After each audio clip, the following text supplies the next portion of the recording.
Hello, all of you beautiful beings out there, and welcome to the stream. I am Raw Zim, and this is Data Anomaly Hunter's Scar, Season 2, Episode 11, Shinrin the Expanding Forest. This is one of our Digimon tabletop RPG campaigns being run with our custom Scar system, or stories and creatures in alternate realities. This system is available for open playtest on our Discord as well as on itch.io, so do take a look at it and let us know what you think. For now, though, we will begin with introductions, starting with Zerda. I'm the storytelling fox tonight. We're going to have a great time, and hopefully, we're going to have lots of foresty goodness to have go around. On to you, Arcus. Sometimes Arcus. Hey, I'm Gimund, and I'm playing Fulgur, the very timid brother of Arcus, who is trapped in Arcus's body. They are an electric basic Harrismon, also Zim typical. On to the Asher. Ah, yes, thank you. I am Raw Zim, and I am playing as Asher, the Labramon. Astral Light type, God of Death, Lord of Evil, all those, delightful things. He needs more titles, though. He needs to find more titles. But for now, off to the minion. Hello, y'all. I am IDDoThings, or Ido if you prefer, and I play Haboku, the Lugamon, Necrotic Fire, currently in a state of undeath, minion of Asher, generally confused and forgetful about a lot of things, but he gives it his all, or well, as much as he can give when you're a husk kind of digital body. Hey, on to the Jace. Hello, I'm Drunk Dragonair, and I'm going to be playing Jace, the Black Gilliman X that is Shadow Mythic type, and father of Asher. And oh boy, we're in the wrong side of the country right now. Yay. Go ahead, Kotora. Hello everybody, I'm Raharu and I'll be playing Kotora, the mythic fire type Gabumon. And kind of worried to see what's going to happen now that they're properly in the forest area. Unfortunately, Rib is not here at the moment. Yeah, but off to Haboku for the recap. Ready? So I believe we began and last session, and with Haboku and Fulgur are listening in on the conversation. Generous bestowal. In quotations. And Gimund _ tipped $10. Tall edition. Thank you for that tip, Gimund. That is the first tier of the tip goal completed.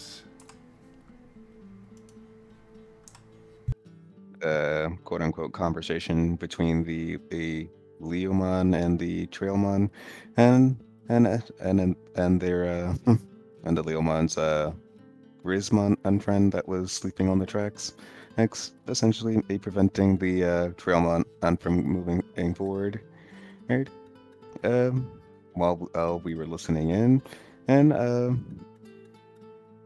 we were able to identify that the Grismon and Grizzlymon was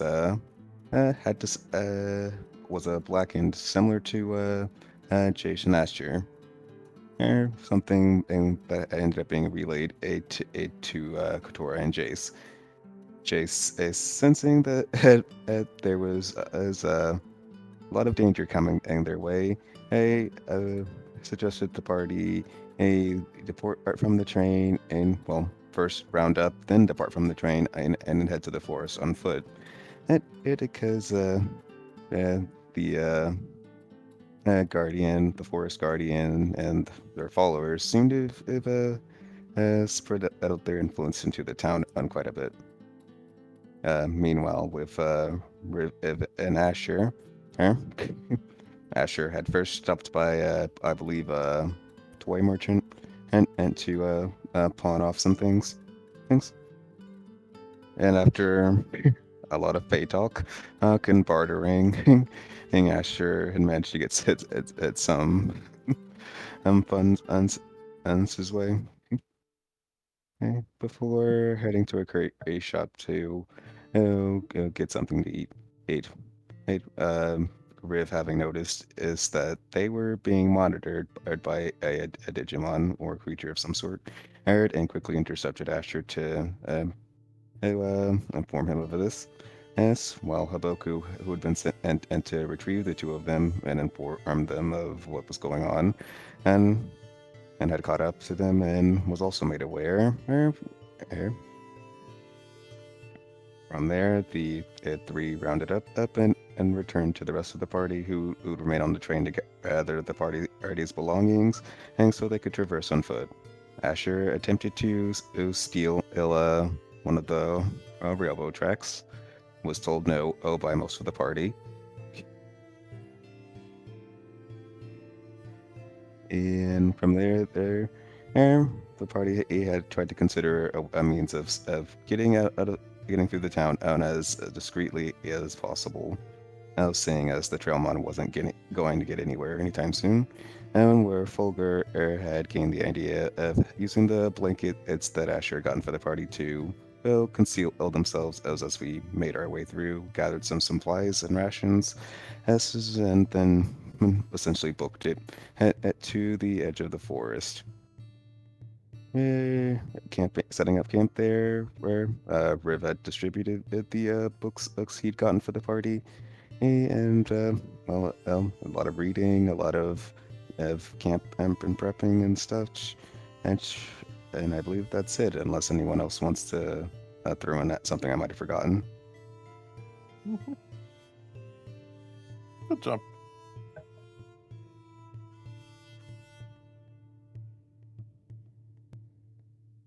No, that sounds good to me. Off to you, Zerda. Okay, and so like they mentioned, you left off. You guys did get to the forest a little bit faster than originally planned, though not due to walking pace itself. It almost seems like the forest itself got closer to you guys, or in the sense you got closer to the forest faster than expected. You're not sure if it was due to A the generous bestowal. IDDoThings tipped $10, Razim coins. Thank you so much for that tip, Ido. It really means so much. Thank you. I believe that is another tier of the tip goal completed. A generous bestowal. Raharu 95 tipped $10. And thank you as well, Raharu. That's another tier of the tip goal completed. On to the Hooray. last. Oh yeah. And just for the overall goal of everyone, you guys are trying to find a old friend of the Camamon, one of Tao's new friends, but or at least the Camamon back at the home base, but you're looking to find Naoki, the glitch researcher that has been studying the glitch that has been affecting this forest. The forest on the outside from where you guys seem perfectly fine. However, you know that deeper into the forest, as you get closer towards a center area, or as you guys are traveling northwest into the forest, the deeper you go, you do know that the glitches worsen there, as the mentioning of a tree that seems to have the forest blanketed with unpredictable glitch happening. And that is where Naoki is at the moment that you guys are aware as of last messaging with them. They mentioned that they were in the deeper areas about 4 days travel from the forest area you are at right now. Would have been about a day and a half travel from the train exit, but as the train was stopped, they are no longer able to get there in a quick amount of time. So you guys are going by foot up towards that area, knowing a general direction and a best luck scenario of getting there. It is a little bit hard to navigate as you just got into the forest itself. New trees all around, and you did set up camp. You made sure to set up camp inside the forest itself, especially after seeing feeling the eyes watching you and wanting to be less out in the open. So you guys made camp inside the forest, took some time to watch as well as read and educate yourselves on some books that Tao brought. That Riv brought. And with all of that, you guys are waking up in a new forest, or in the forest new to you guys, or at least new to most of you all, and you're waking up in the forest. As you look out, it seems that the forest is even deeper than whenever you originally went in. You're not sure if it's just because of the lack of sunlight or various other things, but as you look around, it seems like the forest stretches out further back than you originally came in, depending on how far deep you went in the forest to begin with. I think you said that you were on the outer edge of it whenever you made camp. Yes, sir. Got it. Yeah, we were probably like right on the edge of it.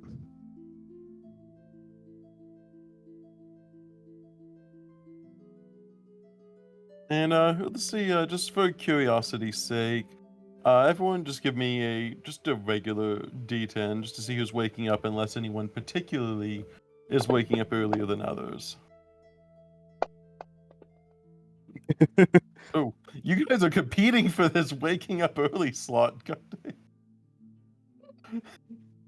I guess Jason Folker reroll. You guys are competing to wake up first. So who wakes up first? Just barely. Jace, Jace, as you wake up, you have that almost sense of uneasiness as you are back in what could only be described as home in the most loose sense of the word. As you look out, though, you realize that you looked back to the way you came, and it feels like you must have made camp deeper into the forest than you originally remembered. It seems like the forest is much denser where you ended up coming from than you remember. It's an odd sensation. You don't ever remember going in this deep, and you don't really know why it's as the way it is, but it is a curiosity to you. Jace squints. Then he nudges Asher. Asher. 5 more minutes.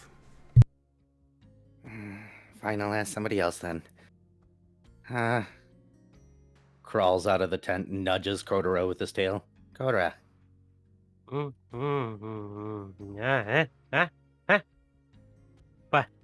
What's up? Do we look deeper in the woods than we set up camp last night? I swear we could see the fields from here, but we can't. Like, are we actually surrounded by trees right now? Our character? Completely. Yeah. Kotora is going to look around, and he's looking a bit eepy because he just got woken up. But then, as he realizes that there's trees all around us, his eyes just open wide, and he just say, I remember us setting camp on the outskirts of the forest, not inside of it. Yeah, why don't you stay here a moment? I'm gonna do a little scouting just to make sure that nobody's been messing with us. Okay. Be careful.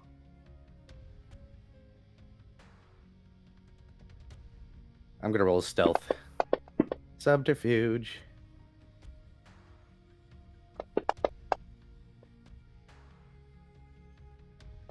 Not the best.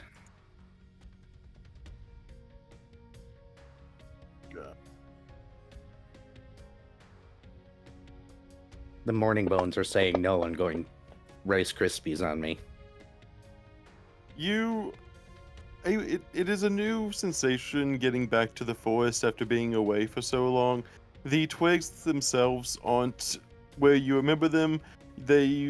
Step around a little bit, and you're trying to get your forest footing, similar to how you used to traverse the forest with much grace, ease. But you do feel like you're able to at least not make a large amount of sound. The forest itself seems very eerily quiet, almost a deafening quiet. So there isn't much to muffle the sounds, so it is very difficult to be able to muffle any noises as there's nothing around to cover the sounds of the forest.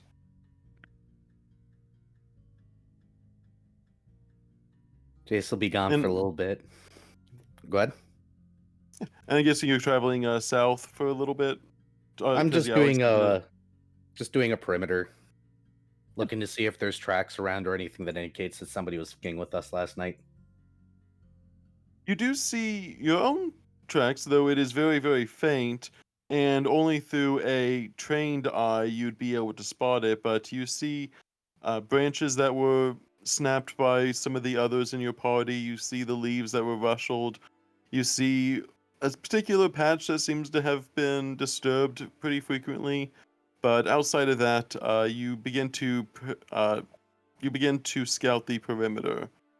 Fulgur, you are waking up as well. You find yourself kind of bleary eyed, sleepy eyed. There isn't really the sunshine to wake you up. It is more an instinctual internal clock than it is anything by the sun itself. But you do wake up realizing that it is fairly dark around you still. Only few bits of light go through the trees and very sparse lighting at that. Enough to recognize that it is morning, but not much else past that.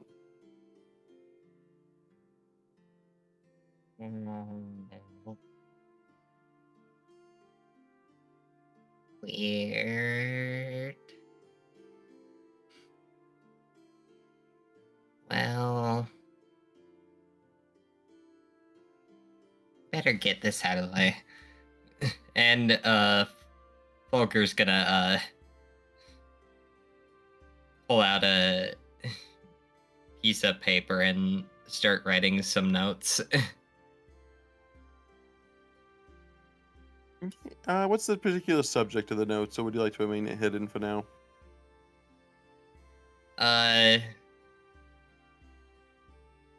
It's just one will be hidden, the other is he's writing notes for Arcus. Yeah. And Haboku, you have found yourself waking up. Most others waking up at this point. You taking probably a later shift in watching the camp, staying up probably a little bit more than the others, trying to survey the area as that feeling of guardianship kind of feels internal, but still having only a small body, not a big guardian body. You find yourself falling asleep and then waking up just a little bit later than everyone else. But you notice that Asher is still asleep, but Jace has completely left the tent. So it is no Jace to be seen as you wake up. Jace? Jace? Does Haboku notice as I get Haboku also notices the terrain difference? Whereas once light was shining through the trees on the outskirts of where the plain were, now the trees or the plains that were there now seem to be covered in trees, and the light is no longer piercing through any sort of underbrush that has been occurred. So it is a very almost not only dim, but a very cool feeling. The temperature of the whole area seems to be a very lower temperature than it was before, almost like being in a cave where the sunlight doesn't penetrate. The ground itself even having that cool touch to it that is reminiscent of a stoned cave.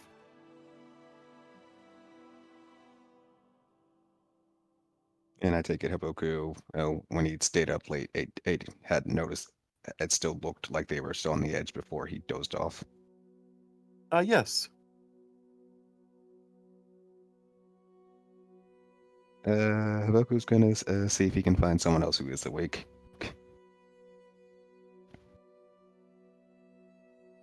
I mean, You're at this looking point, in camp, everybody you- except Asher. Exactly. I would say, if you go out, if you try to go around the perimeter, you'll find Jace, but if you stay within the tent area, you'd find Fulgur and Kotora, though Fulgur, I'd imagine, is staying in their own tent. Kotora, where did you say you were going? Or where were you right now? I was staying here. Okay. Then do you stay inside your tent or do you come outside? I imagine you guys have like a very small, like circular tent set up. Yeah, Kotra is waiting outside then for just waiting for people for Jace to get back, keeping a lookout. As you leave the tent, Haboku, you see Kotora is purveying the area. Kotora do you know where Jace is? Ah, Jace went to scout out ahead because if you haven't noticed, Haboku, we don't seem to be in the place where we set up camp before. We're kind of surrounded by trees. I did notice. Yeah. So Jace went to scout ahead to see if anybody's messing with us or if there's any danger nearby.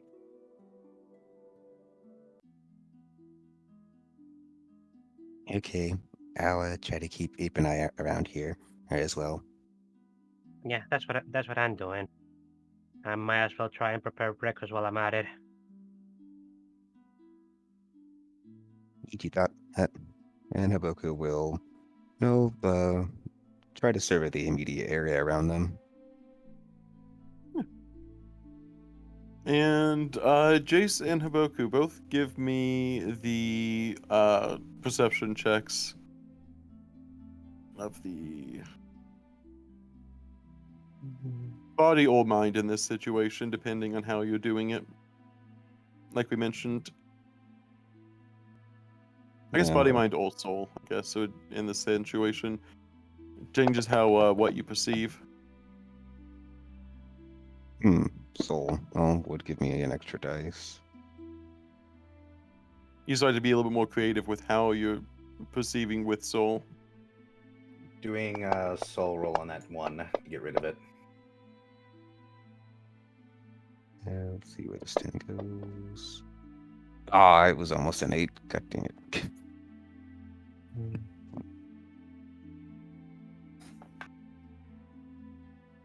That is... It's a lot of dice.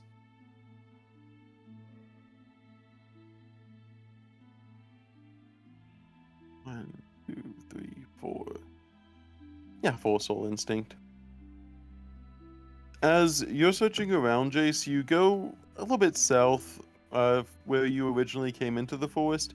It doesn't take too long, about a few, I'd say about 10-minute walk to the southwest, especially with you being more cautious, if I can say that word, cautious.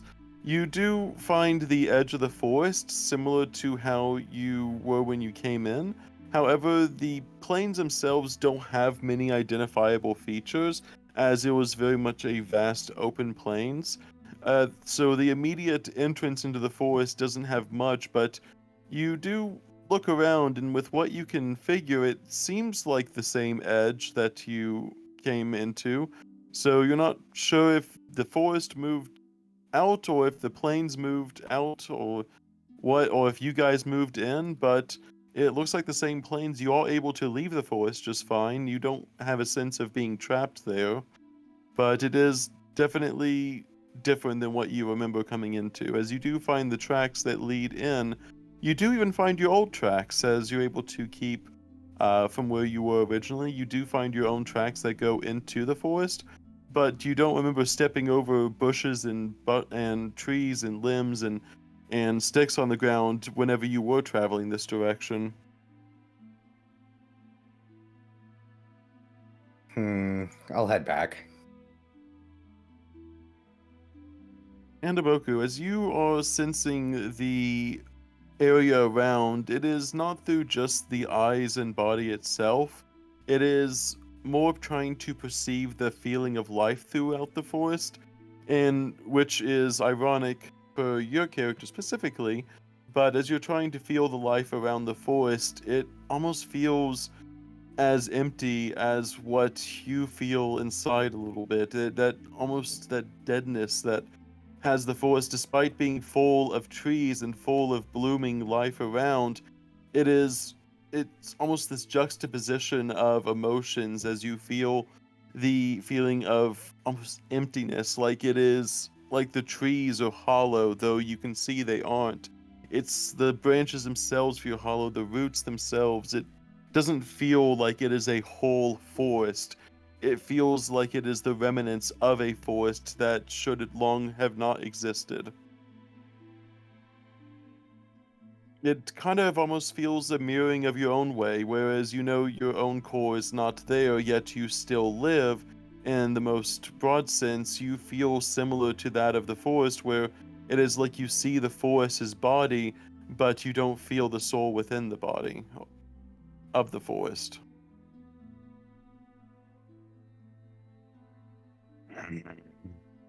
Haboku's going to give just a discontent growl.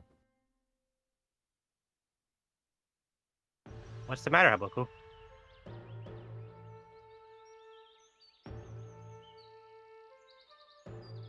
The forest doesn't feel alive. Oh? What do you mean by that? I don't know. It's like while I was patrolling, I like sensing it. The forest feels kind of like how, well, me. Feels like you? Wait, are you saying the forest is dead?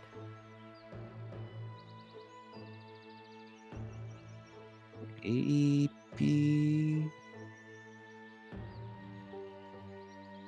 Kotora is going to look around. Do the trees look particularly dead or decayed? The trees look like they're in full bloom, though the trees themselves are shooting straight up to the sky. Their branches almost don't even begin until you get to the top of the tree itself. The trees seem to be fighting for the skylight itself, as each top of the tree is having a long branches that scour over itself, trying to scour over the others, and it's like a constant battle, like a fight of twigs up at the top of the roof of the forest. They seem alive. They seem like they are wanting to live. They seem like they are wanting to grow tall so that they can be able to catch as much sunlight as possible. But you yourself don't feel, at least from the looks of it, it doesn't look like anything is dead. But you also don't sense any motion. You don't hear any creaking of water. You don't hear any life in the forest itself. It is like you're in a museum of trees that are been long ago forgotten more than the trees in a living forest. Kotora is going to squint his eyes at Tree for a moment. They seem alive to him, but then Kotora is going to realize something. Oh. Oh wait, that's what you mean. Ah, that was such a good sleep. It's almost like I was surrounded by the dead or something.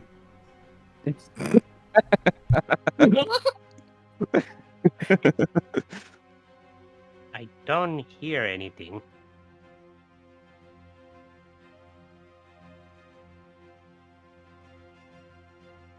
Haboku Asher's will coming adjust out his of the his- tent.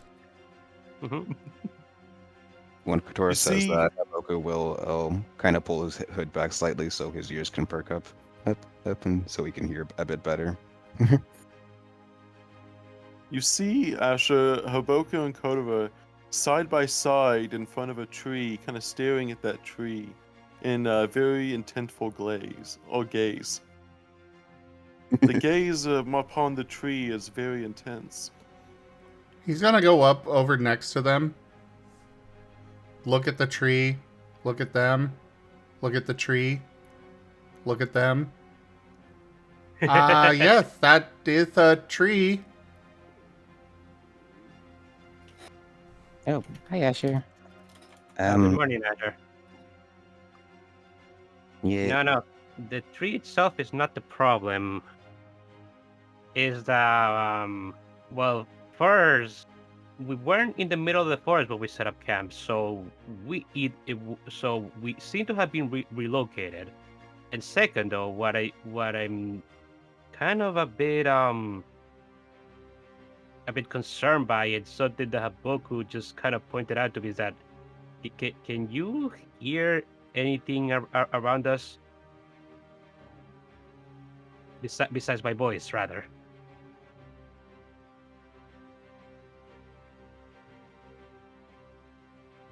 Asher will attempt a perception check. Though you can always perceive. Go ahead and give me a check.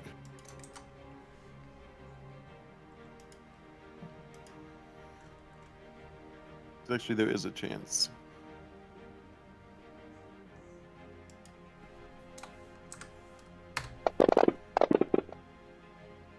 Ooh. Oh, 4. You try to hear throughout the forest as you key in the surrounding both terrain as well as environment. You try to hear as Haboku and Kotora both remain silent a moment to see and watch to see if there's anything you can spot that they haven't. As you perceive the surroundings, the only thing you can hear is the faintest of steps from southwest of your camp, though it seems like whatever is there is trying to be somewhat stealthy, but the leaves themselves are giving away the sounding of their approach. Does he hear snap, crackle, pop?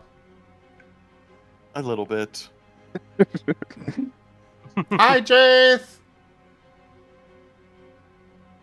Jace just sighs. Hi.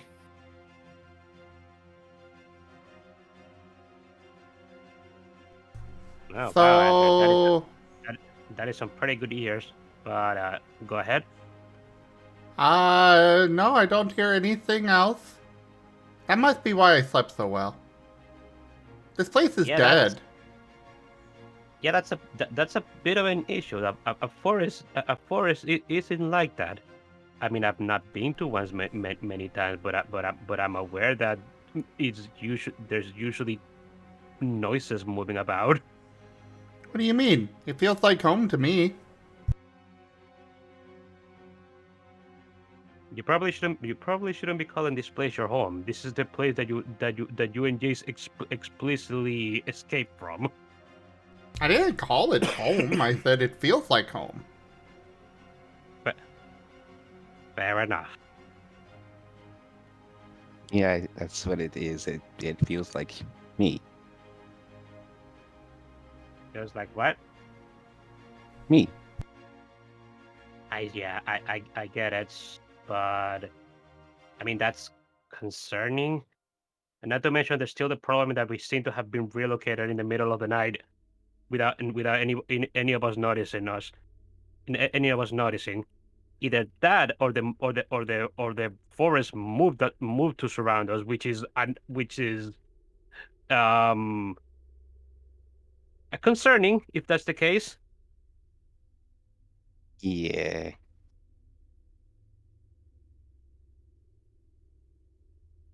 I mean, in general, living things are supposed to procreate and make more of themselves, so it's not surprising that the forest would spread. In the middle of the night, Asher. He just gives a big shrug. Kotora is just going to roll his eyes. I mean, Zerda, in regards to what you sent there, it is canon that Asher's had more action than Jace. What are you talking about? Jace had a lot more action until you came around. Yeah, and since then, Stop he's yapping, made up guys. for lost time and made a lot more. What are we talking about? Oh no. Oh wait, I guess Asher that and the that frivolous was life. something that we established in Data Resistance Squad. Ah,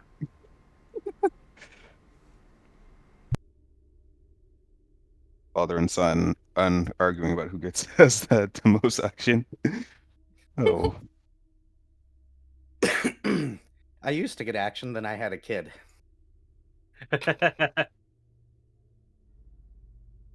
still though, right now, we're just waiting for Jace to come back. He's out scouting the area.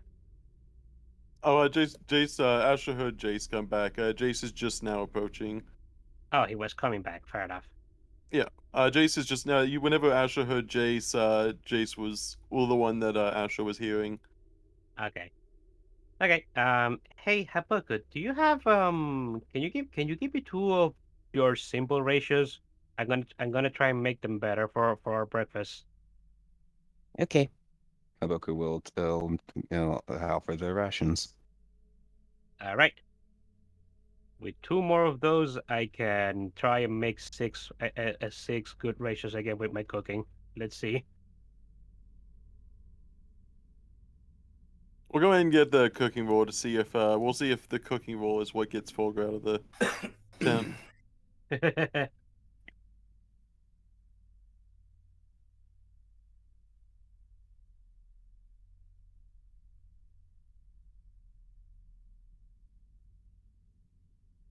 Let's see that. The cooking roll is either gonna be a 1 or a 10. Let's see. Or a 1 that you rolled back into a 10. That seems to be the trend with your cooking. You're not wrong, unfortunately.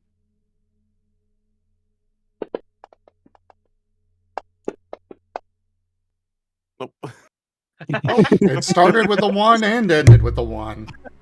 That is about as perfectly balanced as you could want. It is Yeah. very, Yeah. very balanced.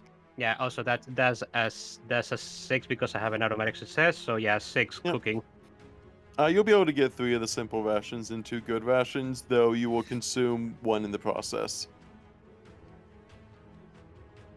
3 of them. Yep. But I You consume gain. an Yep. extra one. Yep. So you gained a total net positive of 2.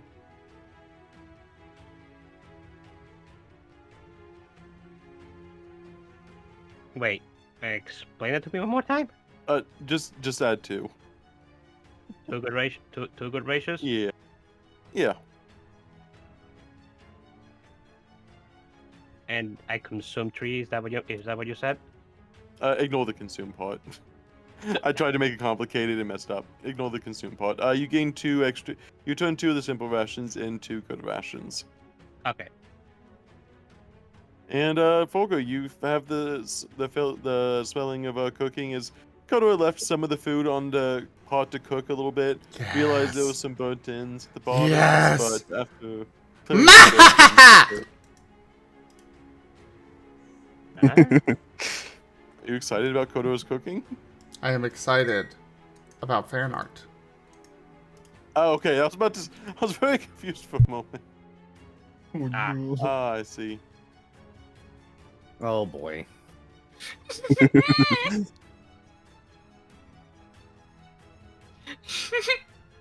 Asher in his throne. Thank you, Ido. I love it. It's very good. You're welcome. Wow, Zerda. I couldn't resist. Fair enough.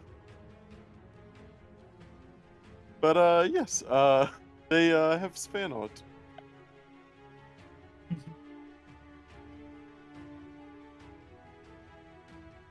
Nice job, I know. Thank you. But yeah, Folger, you feel you almost feel that sense of Kotora's cookings down deep inside your digitized bones as the smell is penetrating your nostrils, allowing you to fully wake up, whereas once kind of a groggy morning, now with the prospect of food and company, mostly just the food, is waking you up enough to feel like going out of the tent.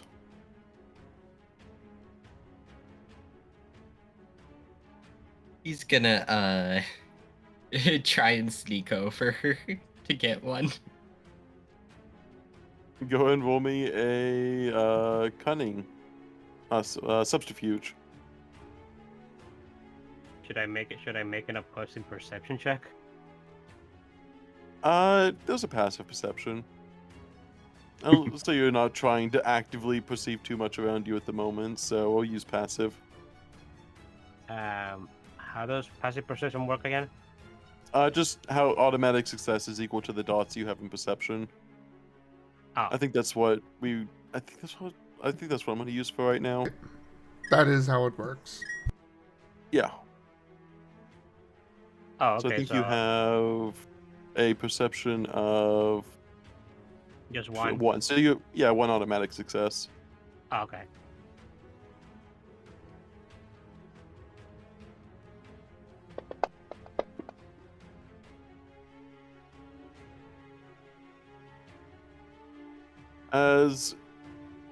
Let me see, 3. Does anyone have 3 dots minimum in perception? It would be a tall Asher order does. for someone to have 3. You do. You are very, very perceiving then. As Kotora, you were cooking, you were able to cook relatively well. You find yourself having the peaceful quietness of the forest, while uneasy, does allow you the headspace to be able to cook properly. You begin to cook as you're looking away at one thing, you're cooking another. And Asher, you see Fulgood come up and snatch one of the good rations that were just recently made off of the area that he's been preparing, as he doesn't really have a good prep area. He's been having to kind of have some various items around, more so due to lack of space. And Fulgur quickly snatches one without Kotora seeing. Important question. Were they made with green stuff?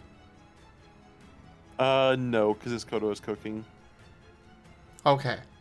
In that case, Asher is not going to bother Fulgur at all.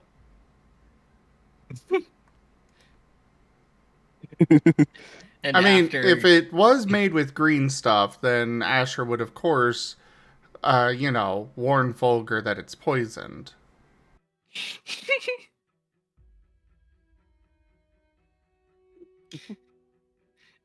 and Fulger, not really thinking anyone sees him, is just gonna head back to the tent. Haboku is still observing trees.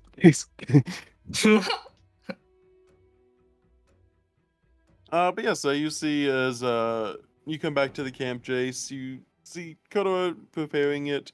Fulgur seems to be MIA, but the rest of them seem to be looking around the camp and still investigating the area from whenever you left off. Though the whole camp seems to be much more alive than when you left it. Hi, guys. Asher's packing up the tent. Oh, it's a little pup tent. Hey, Jace. Yeah, the forest is dead quiet. I don't like a lot of this, and I swear we were at the edge, and I swear we got to the forest earlier than expected yesterday. Something doesn't feel right. I don't know. It feels great.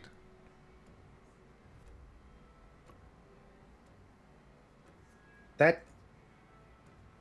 don't know how to feel about that right now.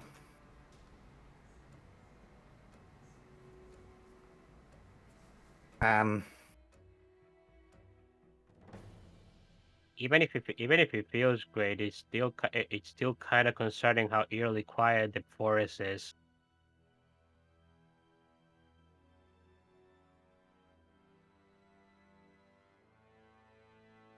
Yeah, one way or the other, this is strange. Yeah. Not to mention, well, we were either somehow moved here in the middle of the night, or the forest expanded itself around us. Either word that's very concerning. Well, no reason to dawdle, I guess, more or less. We should probably eat and get going. Yeah, I'm almost done. Just need to prepare a few more. Can I do can I know Yeah. another cooking roll? Yeah. Yeah, we'll do that. You can do that cooking roll. Haboku, you see the smell of food begin to waft over. There isn't much smells in the forest, as despite being in the middle of a forest, there just isn't that many variety of smells happening. So that 9.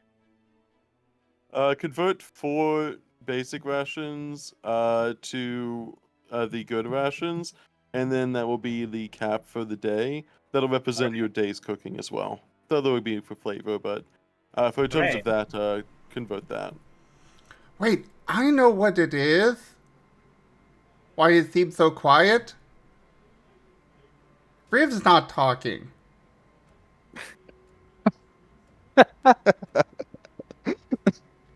Mm. Riv, you okay? As you call out to the area where where Koto was sleeping, you don't hear any response. Yeah, he must still be he must still be exhausted from exhausting himself a few days ago. Ah, Kotor is going to go inside of his tent just to make sure that Rib is actually there. As you look inside the tent, you do see you do see Viv, but they seem content in the sleep, but they don't seem to rouse at all whenever you come inside the tent. Hmm. At least he doesn't look like he's having a nightmare. Now he's just sleeping, guys. Tal has entered the document. Ah, Rank up. Hold the line. This hamlet shall not fall. Rick Strider raided my stream with 19 viewers. Ah, excellent! More worshippers for me. Hello, all of you delightful new worshippers. Yes, it is I, your god of death, Acer, here to regale you with my tales of glory, conquest, and of course, death.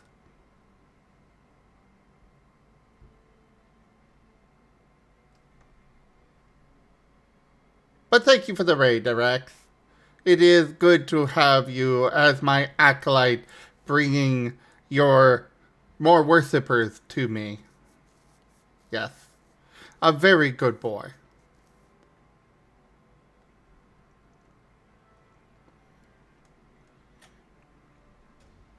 The roleplay side, we are in the middle of one of our Digimon tabletop RPG campaigns. Welcome in, everybody. I'll be in the chat from here.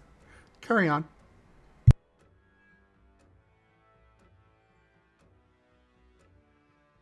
So, Yes, you go Riv's in there and and okay.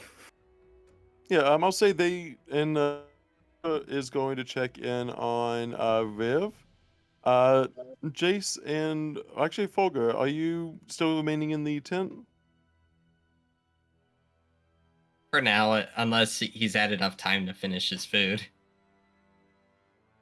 I'll say if it's just now. Well, it's also you're still eating. Haboku, you see Jace return to camp. Jace, you see obviously the amount of commotion. You see Kotora checking in on Riv. Asher, I imagine, is purveying the food that was recently prepared. Didn't And already talk. Jace, Didn't he already like Wasn't Jace already there for a bit already?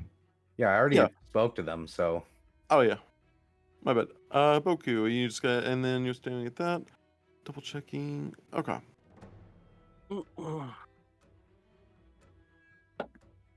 Check. And yeah, so you do go in there, Kotora, as you're in there, you and I'm sorry, I guess we kind of broke up a little bit from that thing. You do see Riv, they seem to be they seem to sleep very motionless, but they don't seem like they're in any sort of pain or anything. They just seem to be sleeping in a sense. That's a very weird pose for him. His wings stretched out wide to either side and just standing there. No T-pumps. So I'd imagine Tao curls up like a dragon, kind of like a cat would be, like kind of like curled up with a kind of like a cat sleeps. But like dragon I don't know. form. I was thinking more chicken on a nest kind of thing. Does Riv roost? That's the question. I mean, let's ask Tal if he shows up. Does Riv roost, or do they catnap? One of the two. Yeah. But once Kotora checks up on Rip, he's just gonna say, "Okay, Rip is just exhausted. If we need to go, and he doesn't seem like he's going to wake up anytime soon. So if we need to leave, I'll just carry him."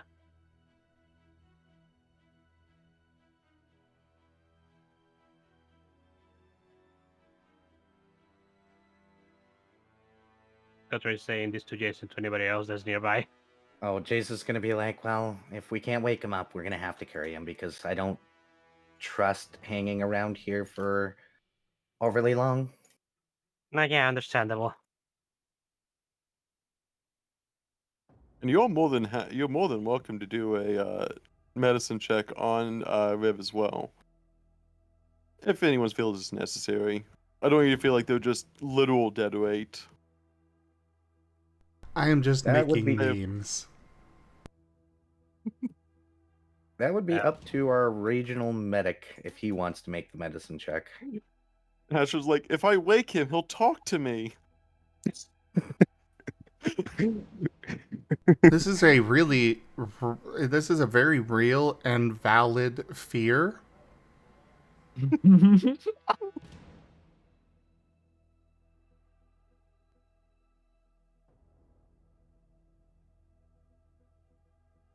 I guess, assuming that Riv will stay there motionless. The rest of you are able to have the cooking, though eating it at your own will. Koto, when you do go back to your cooking, you do realize that there is a ration missing, but everyone else doesn't seem to have one in their hands yet. Kotora is going to scratch his. Kotora is just going to scratch his head. Huh? Did I miscount it? Did I miscount it? Miscount what? I have only 5 prepared rations here. I could have sworn I made 6 for all of us.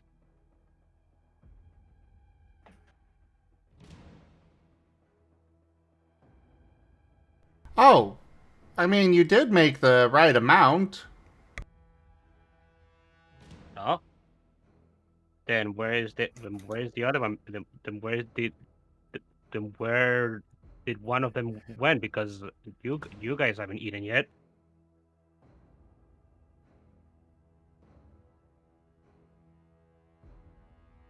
Oh, a Bakuman floated into the camp, grabbed one, and then floated back off.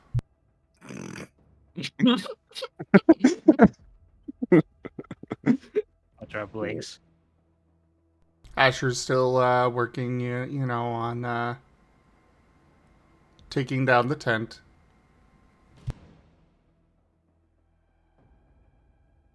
Haboku is still observing tree. Did a Pokemon actually come down from the sky and steal one of my food without me noticing it? Asher. No, I said he came into the camp, floated in, and, you know, took one and floated back out. You know, if that actually happened, maybe you should have said something earlier about a a stranger Digimon just suddenly appearing inside of our camp? Hey, people need to eat. This food is for us. If they wanted something, they could have asked.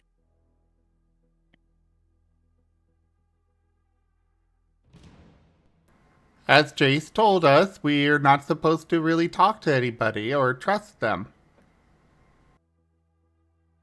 And yet you let you apparently let one of them just come in and steal one of my foods. One of my prepared foods. He just shrugs. So he's just going to blink. Why do you not care about this? Because it's not a big deal. I mean, if they wanted to pick a fight, they probably would have picked a fight. I mean, I guess that's true, but getting something stolen in the middle of the day isn't exactly a pleasant thought either.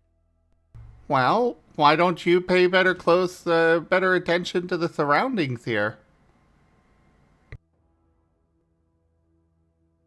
You were noticing this conversation go on, Jace. I'm rolling a sense motive on my kid here. Hold on. You can.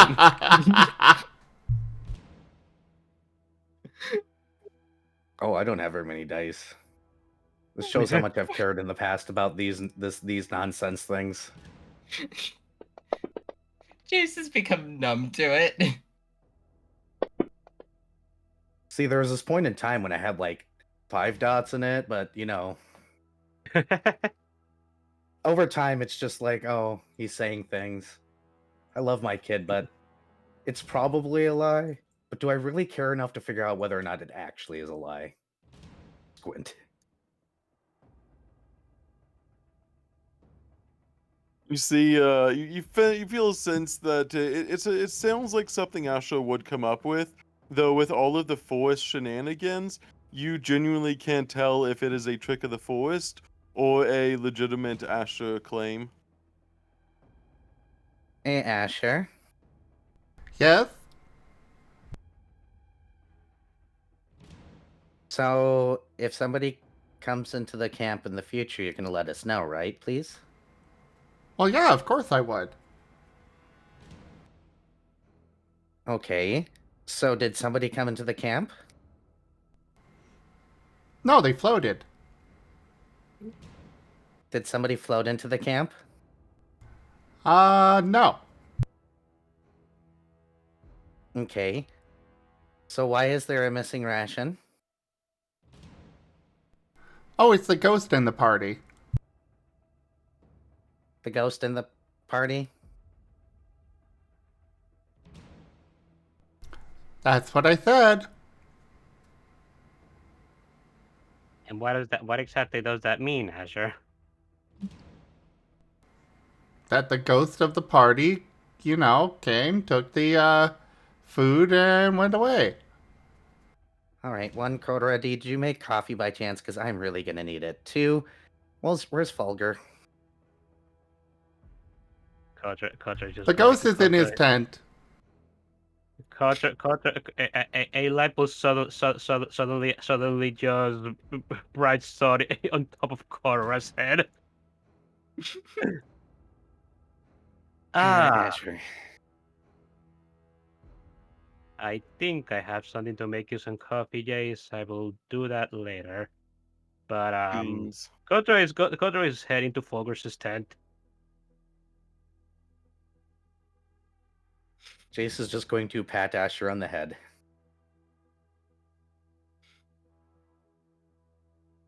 Hey, I'm a god and I'm evil. I'm supposed to be very riddly with stuff. Well, riddles normally don't sound. Never mind. We'll work on that, okay? I Well, can't no, word it this early in the morning and try to brain elate your words into things. Brain laid I will your words put- into things. I will put a Bakuman in my game. Just you wait. No, no, don't make it a Pokemon. Make it a Soulmon. The hat is stylish. The Bakuman looks like a little tiny like elephant. It's Oh, A cute. taper. Bakumon. Yeah, it's a taper. Are we thinking of the same thing? Why did you bring up you're gonna bring in a Bakuman when we were talking about ghosts? Oh Yeah, no, because I it's was Oh, talking Pokemon. about. I was talking about the taper Oh. one. Oh, Okay. I thought you said Bakuman, so I googled Bakuman and came up with this like little elephant dude. Yeah, it's a taper, Yeah. but yeah, that is what I was talking about.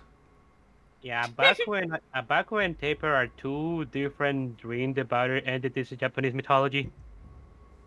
Look at this Which is- little rhino dude. It's like a miniature mammoth. Yeah. It's taper. I thought you were talking about like Bakemon. Yeah, I Bakuman. was too. yeah, me too. I probably should have gone with that, but there is already one of those in the Yeah. game yeah, fair. who may or I may not be will- following Fulgur. The ghost in the body. But you go to Fulgur's tent and you peer. I'm guessing you peer into the tent since you can't exactly knock on a tent. Yeah, I just opened the tent. You see Fulgur hunched over like Gollum with the ration in their hand. No. He's probably just finishing up the ration. Kotora comes in staring at Fulgur with a He's not exactly looking scary, but he's definitely looking quite serious.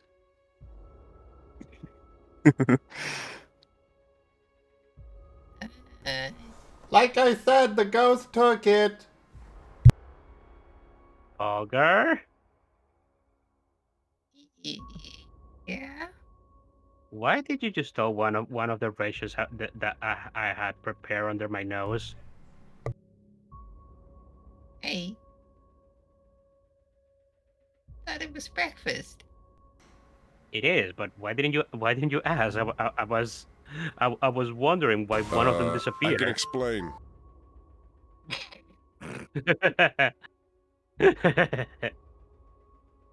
Well, maybe if you were more observant, you would have seen him do it. just because I missed I missed the thief in the act doesn't mean that the thieving didn't happen. Casher.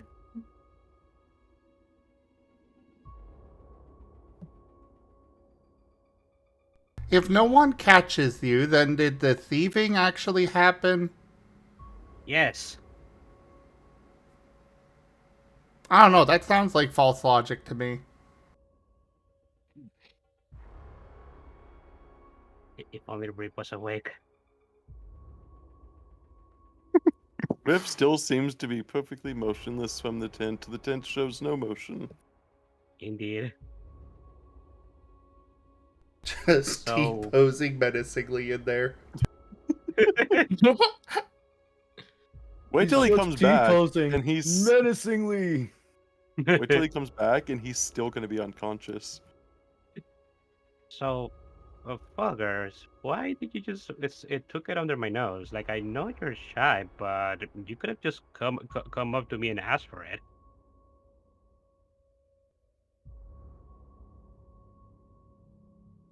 If you were around.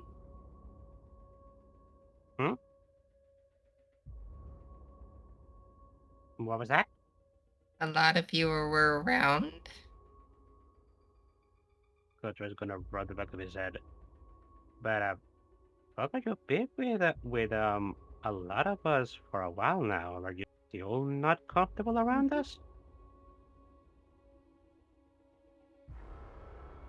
Asking if he's comfortable being around us while crowding into his tent on him. I am crowding. I am one Gabumon. How am I crowding him? Well, he had a very small tent.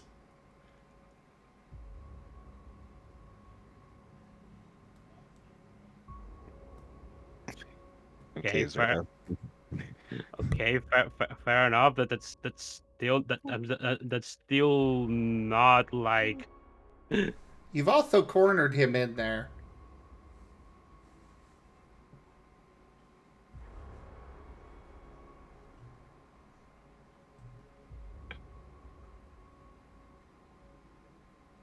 There's just going to give a bit of a sigh.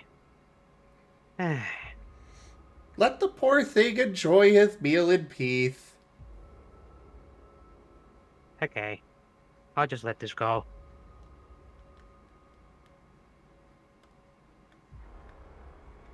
Fulger's just anxiously looking towards Kotora.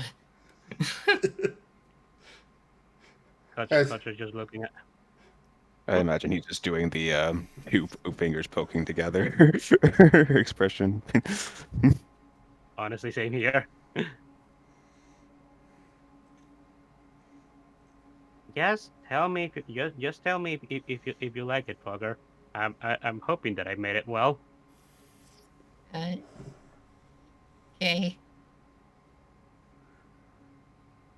Kotra gives a thumbs up. Yeah, he's going to go back to distribute the races to everybody else so we can eat. Hey, Haboku, give me another soul perception.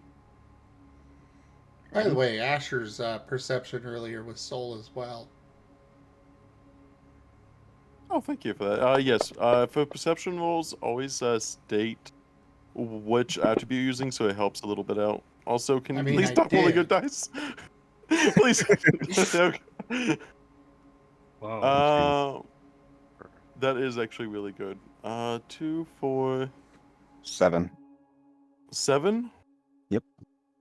Haboku, as you are looking around, you get a sudden shiver around you, like it feels like a sense of like that protection kind of flaring up again. Like there's something around, but it's a weird sensation. It doesn't feel like danger. It just feels like a presence around that it's doesn't feel hostile, just something that isn't you guys, especially in such a lifeless forest. It is the feeling of something else around you guys. Whoop, that was not me. That was not them. It's like I didn't type that. Yeah. Just the dragging and dropping. But yeah, so you sense something around, and as you're looking around, you and almost everyone, except the people who are actively talking, begin to hear a very almost pleasant whistle, like a whistle of the wind itself. Though no trees are blowing, no wind seems to be chiming, but out of the tent of out of the tent of Kotora, Haboku, you are staring directly at Kotora's tent with Riv, and you hear the sound of almost a whistling that just goes doo doo doo doo. Haboku will warily he turn and try to carefully approach it. I don't know if anyone sees It is him.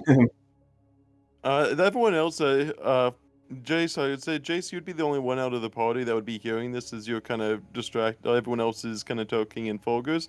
You would also hear the whistling coming from Riv's tent. It sounds like a pleasant tune, if anything, though it is very odd and uncanny. Yeah, Jace is gonna look over that direction nice and slowly. Then, once he sees Haboku heading that way, will probably kind of join him and inch forward.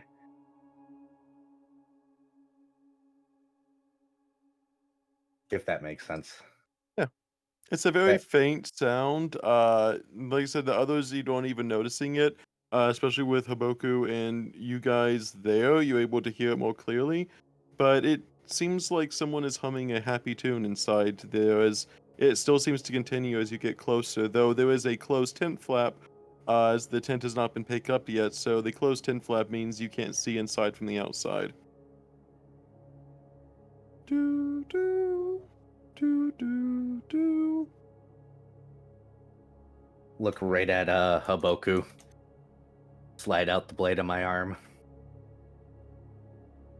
Haboku will get the idea and nod that as he prepares to barge in and will carefully he just poke his as a muzzle through the flap.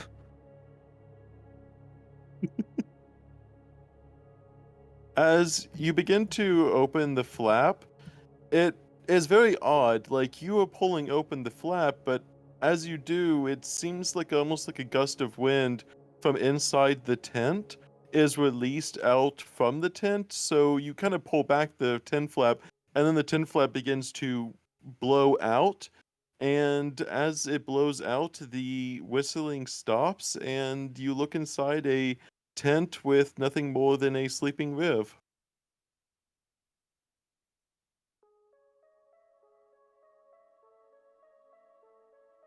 Haboku is You going to did give feel a discontent growl as he begins looking around.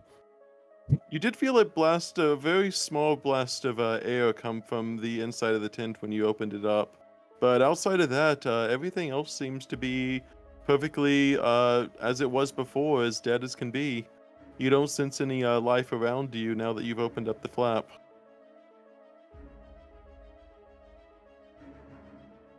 We really need to get going. Yeah. By the way, did the others notice what just happened there? Not yet. Okay.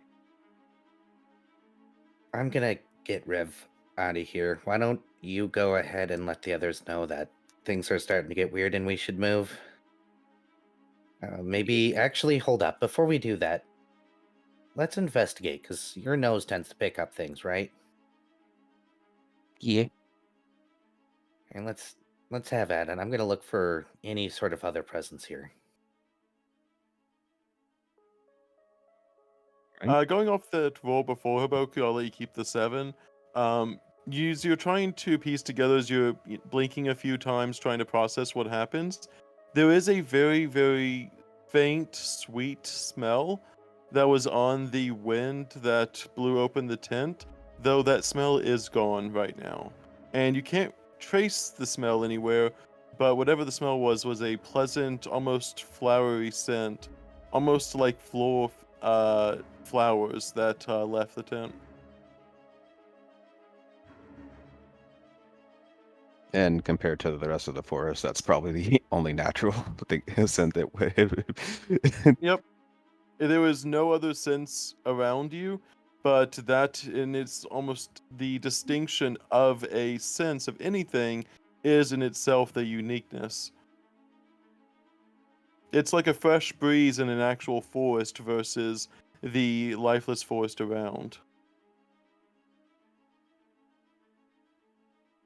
After sniffing around for a bit, Haboku will tell Jace.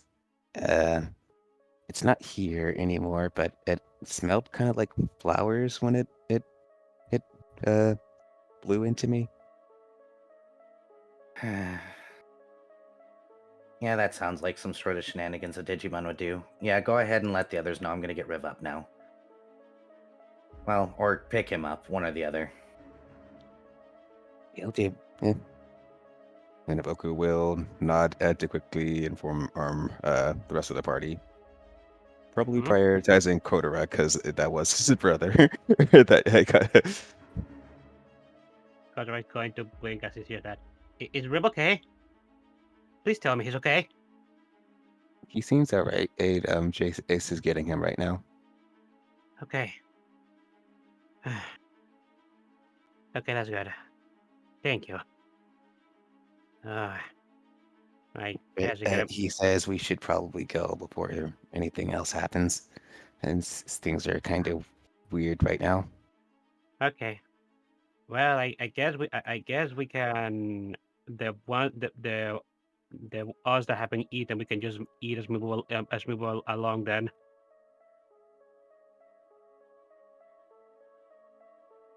I'll have to wait to eat myself since I'm going to be carrying my brother. It's alright. if you open up their wings like a flap, you can kind of maybe, reduce the weight of them by making them kind of like a kite, attach some string to them, I can Kotora, carry on so you can eat. oh, thank you, thank you, Haboku. I would appreciate that, but I'd rather carry Reap myself.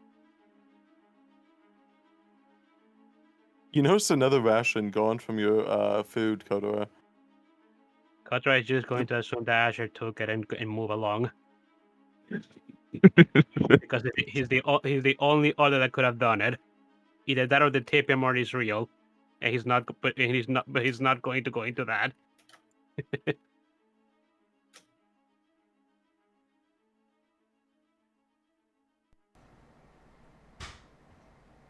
So, Also, you're Kotora, able to can I get, have some breakfast? You already had yours. I did? Yes. When? When you took it behind my back while I was talking with Fogger. Asher just tilts his head. Kotra is going to half close his eyes, squint. Well, fine, I guess if you want me to starve. I've got my own rations. Kotra is going to roll his eyes. If you want some extra, you can just ask me nicely. Say pretty please, and I'll give it to you. I am a god.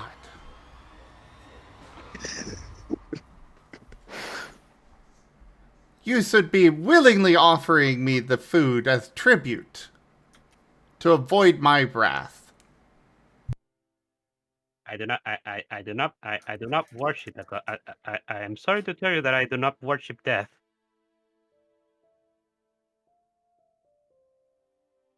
And yet I am the most neutral of gods, leaning on evil. neutral evil. But I come for all eventually. I might just have to bump your time up a bit. Kotora suddenly looks like a very extremely angry at Asher for a moment before he suddenly before he suddenly goes back to normal. He just turns his back on him. Oh, you should probably watch out about that anger. That kind of shortened your lifespan a bit. And Asher's going over, hoisting his stuff up, and standing at the edge of the camp. Kotora is packing up their remaining rations, giving leaving 2 out to give to Haboku and Asher, and packing 2 for him and Rib for later. Oh, so you are giving Asher another one?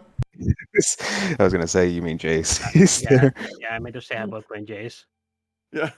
Jace, you've received a ration. Also, Koto, as you see Viv, they seem a little bit more content than they were last time you saw them. They're still sleeping, but they seem happier than you last saw them.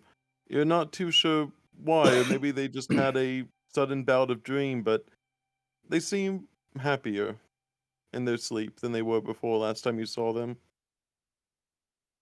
Riv? Happy? Outside of a library? Okay, now something's definitely wrong. I'm just going to look at Rib and he's just going to say, he looks happy, but Well, only Haboku saw that. but it's sure that you. Oh no, Kotora saw Viv. Yeah, because Kotora is going to pick him up. Kotora is. What Kotora said. Okay, go ahead. There you go. I also, yeah, you see them, Koto. I see you're seeing them as you see that just if the smallest crease seems to be happier than they left. It's almost like a sense of relaxation that you don't see too often, especially in sleep, but you don't typically watch them sleep. But they definitely do have a little bit of a shift of mood than you last saw them. Actually, Kotora does watch Rib sleep at times. He's his big brother after all. It's something that he has done before. So, but Kotora is going to observe Rib for a moment as he's kind of while Kotora is kind of putting Rib on top of his back and kind of using his spell to keep him there, kind of like what he did back at the glitched out town. Forgot its name. Yeah. Yeah. Yeah. But Koto is just going to mention, Rib. This is bizarre because I mean, I don't mind seeing Rib looking so serene in his sleep, but it just kind of looks uncanny to me.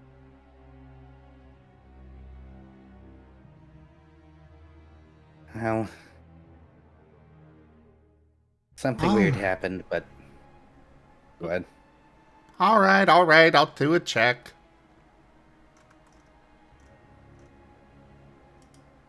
But go ahead otherwise. Okay. I mean, Koto, would you let Astra check on Riv after the morning? Of course he would. Kotora might be angry. Kotora might be angry at Azure, but he's not going to deny his brother getting a medical checkup, especially with his concern. Oh, I was gonna say, Holger helps with by adding 2 dice to Asher. Sure, how are you helping with this medical checkup? Just for flavor. He's just being quiet and looking over to see How are it. you helping? Just to... basically helping with the examination by looking them over. Ogre is very observant. I'm also going to use a body boost. Yeah.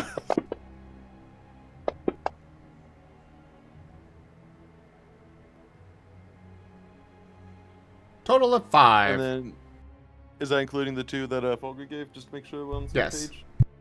Okay. As you look, it's actually really helpful that Folger is helping you. As you're starting to look them over, I'm guessing you do the full data analysis as well for them. Of course.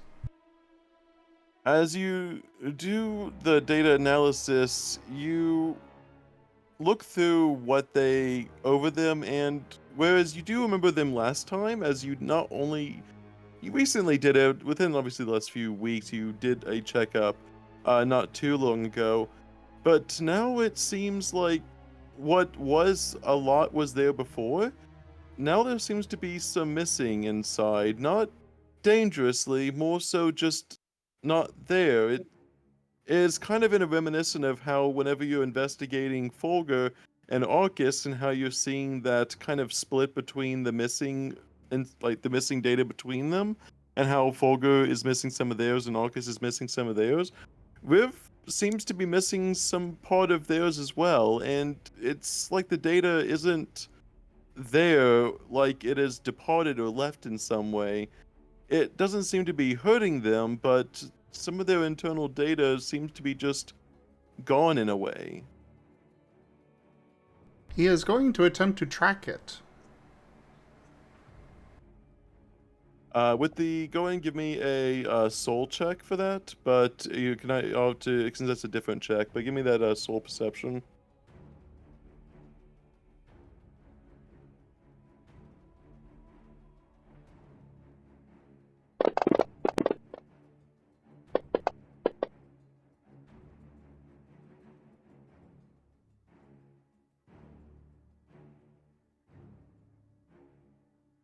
Keep it.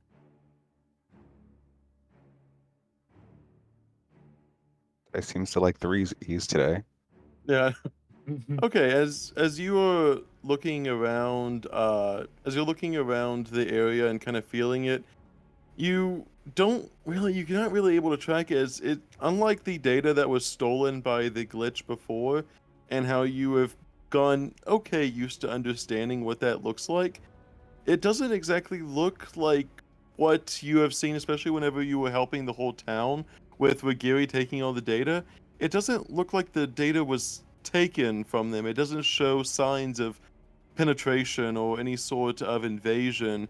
It seems more like a separation of some way, similar to how Fulgur is separated from Arcus.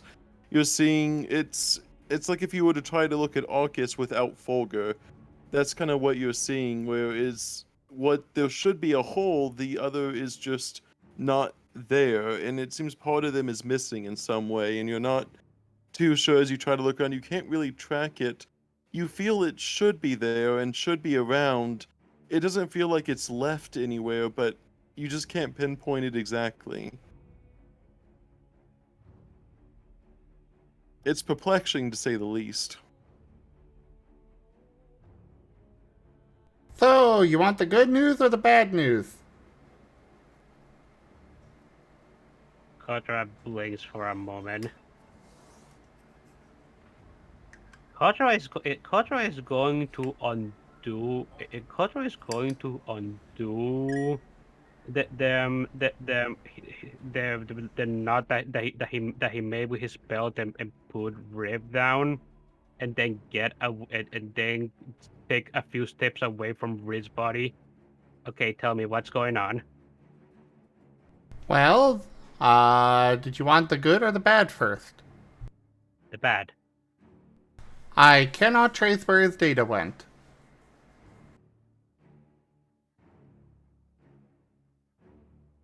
Where his data went? Yeah. What are the good news? Well, he is missing some data, but he seems to be okay otherwise.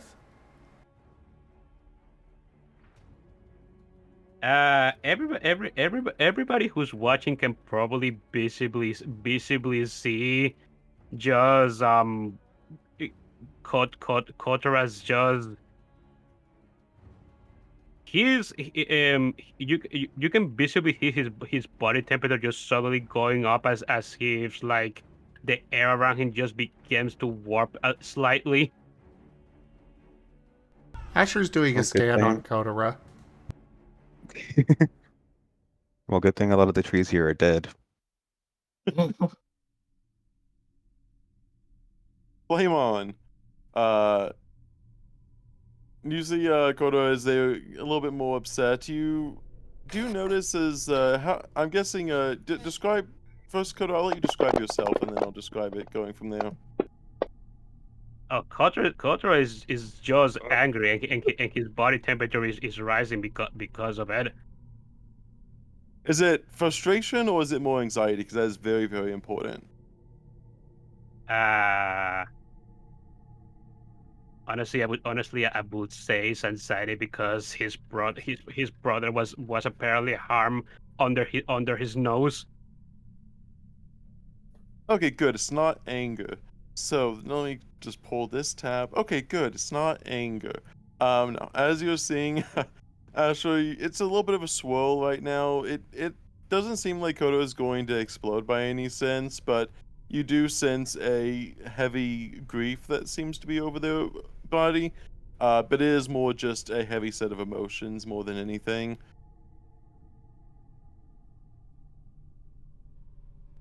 I did tell you that you shouldn't be getting so angry. It's shortening your lifespan. I don't care about that right now. I want to know who did this to my brother. Well, yes, but getting angry about it isn't going to get us that answer. Also, Jason Haboku, you have not told the others about the whistling as far as I'm aware. I thought Haboku did. Yeah, I believe he did when he was telling about when he went to go check back the tent. He informed Kotora first, but I assume he did go and tell the others. Fair. Okay, Dakota, you would also the memory of what Haboku was saying does flash across your mind a moment. Kotora is just going to grit his teeth. Somebody's went inside one of our tents and did this to Rev. Whoever did that, we need to find them. Agreed. Give me a moment. Let me see if I can do any level of tracking. Haboku, come on. See what we can do. Okay.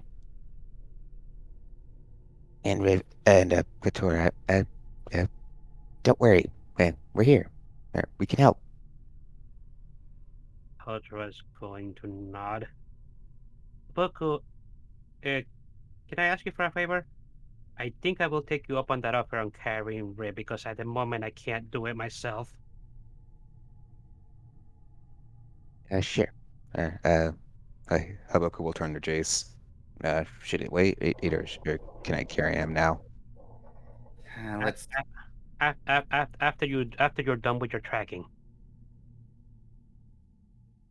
Asher's gonna sigh and pick up Riv.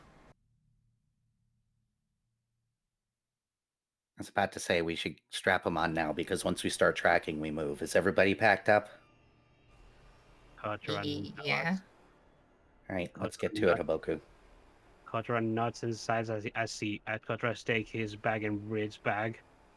Thank you for picking up Riv, Asher.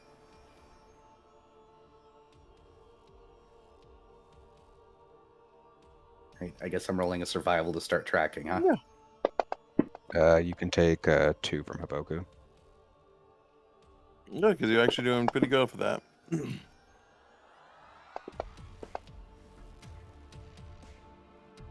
There we go. 7. 7 instinct. You kind of, as you're trying to track the, well, Kirsten, are you trying to track like Riv's or whatever was doing the data stuff to Riv, or are you just trying to track through the forest? Because there's 2 double meanings for that. Because you're all trying to get closer to that goal. Specifically, the thing that messed with Riv. Yeah. As you are trying to track, you look around the area. You're trying to see where you're not seeing any tracks. There seems to be no form of anything on the ground itself. You think you feel the faintness of wind coming from the north, but that's about the only thing you've really been given. It's an uneasiness with the forest being so dead. You think that anything that could get away would, but nothing seems to be trying to leave, and nothing seems to be trying to get closer to you guys. As you move around, it is in a way something that you're just not really used to trying to track. It's like trying to track an invisible foe that also manages to fly, that also doesn't have a scent. It is very uncanny for you, but you're not able to find anything in particular that would lead you in a direction. There's only a very faint breeze that seems to be in the air, but you're not sure if it's just your senses playing on you, or if it was there before now and you're just being hypersensitive to it. But the breeze is at least there. Breeze is best we got. That's what we're following. No reason to not follow it. How about that? After all, it was dead silent before, and this would be a sound, which means it is a trackable thing. Yep. It would track you northwest as well. You would be it goes in the direction that you guys are heading, at least of right now. Though it doesn't. It's one of those things where it's less so that it's in a specific direction, is that it seems to be all around you. But as you go in certain directions, it keeps all around you. In other directions, it doesn't. So it's a very odd sense of tracking, and it's not a fast movement by any means. But it seems like it is encircling your camp in a way that feels odd. But you do make your way north of the forest to the best of your ability. As you're going through the forest, that sense of quietness still pervades through the area. And as you're traveling, what is everyone else doing as you're very slowly making your way northwest of the forest. Quick question: does Haboku ever pick up the scent as they walk again as they walk? Every now and then, you feel like there is a breeze, but as you try to, the second it's there, it feels almost like it's gone again. It's like something constantly brushing past you, but then by the time you notice it, it's already gone. You all right? Noted.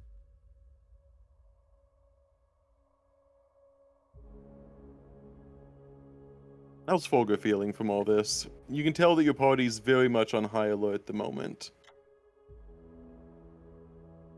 Probably a little anxious from everything he's heard.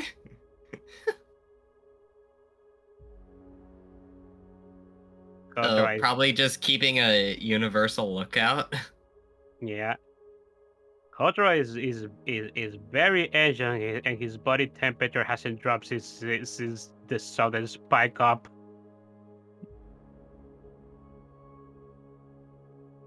And Leslie, go ahead. His teeth are gritting and he's just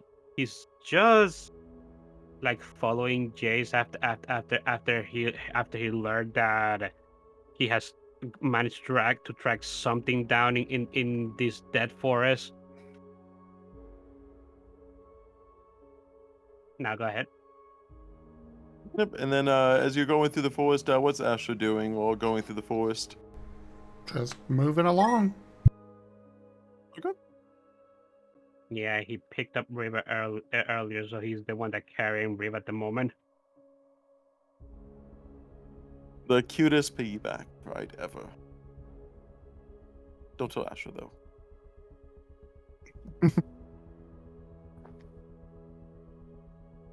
Anxious Folger perception. And Zerda died again. It's fine. God dang, Folger is rolling. Wait. Folger, please. So, thank you all for joining us today for Data Anomaly Hunters. I'm gonna go play some Rift Breaker. No riv breaking. No riv breaking. Riv is already broken. Breaking. I'm gonna solve the one. Can you stop rolling dice, Folger? Your anxiety is perceiving everything. That's typically what happens when you have an anxiety attack. You typically start to perceive the everything. 1, 2, 3, 4, 5, 6, 7, 8, 9, 10. Yeah, 10. 10 instinct with mind.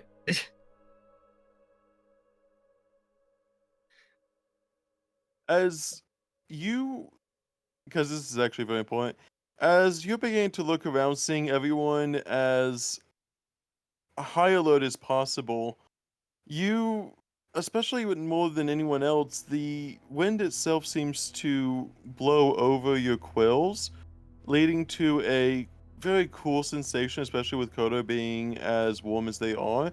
It is almost like a cool sensation, and you hear what sounds like a very faint, no one else seems to be perceiving this, but you hear what sounds to be just almost like a sing-song tune, like a whistle of the wind, like someone is playing the world's smallest flute, as the wind seems to be around the just around the party in general, and the very faintness smell of just some sort of flowery, like wind flower petals, like an open plains of meadowy flowers waft over your muzzle as you are smelling the air, and you have a sense that something or someone is with or around you, but you don't see them. But as you're listening and feeling this, it feels almost like a sense of comfort in a way that is very juxtaposition with how you are currently feeling. It seems like it is trying to calm you in some way, as the sweet smell mixed with the peaceful, happy tone seems like it's trying to calm you down in a way. No one else seems to be reacting to it.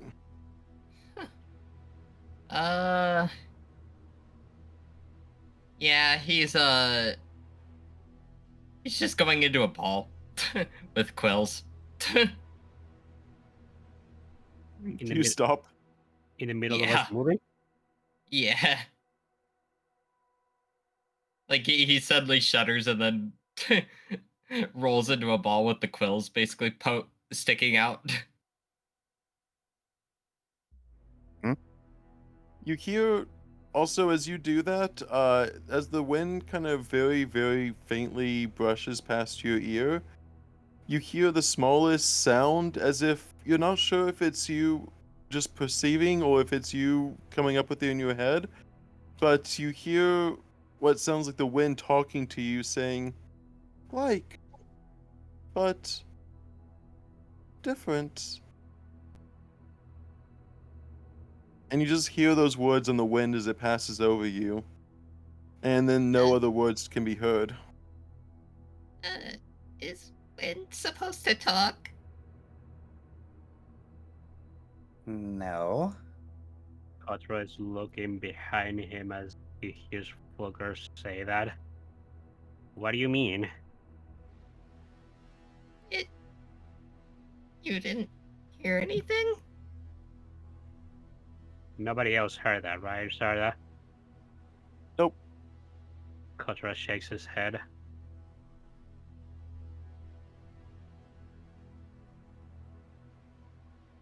I think I smelled what Haboku was smelling, and then I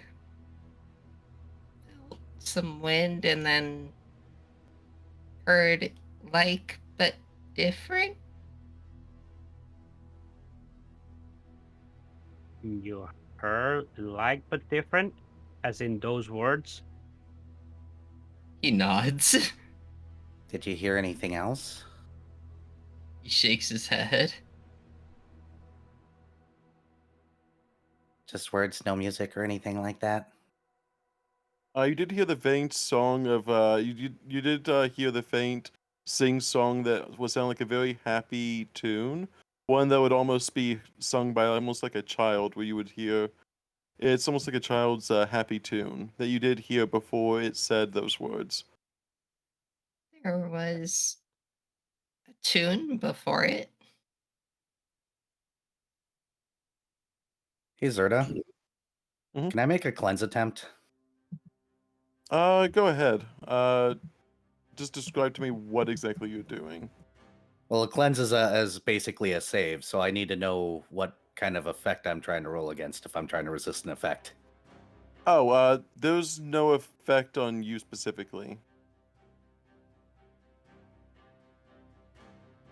Permission to try something stupid, guys. What is it? Play a song. Oh.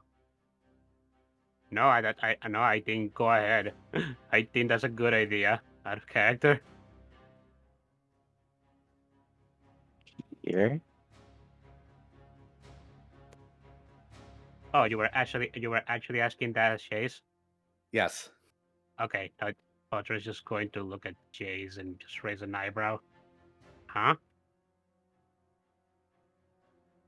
I don't Maybe know. whatever's following us as Lex music?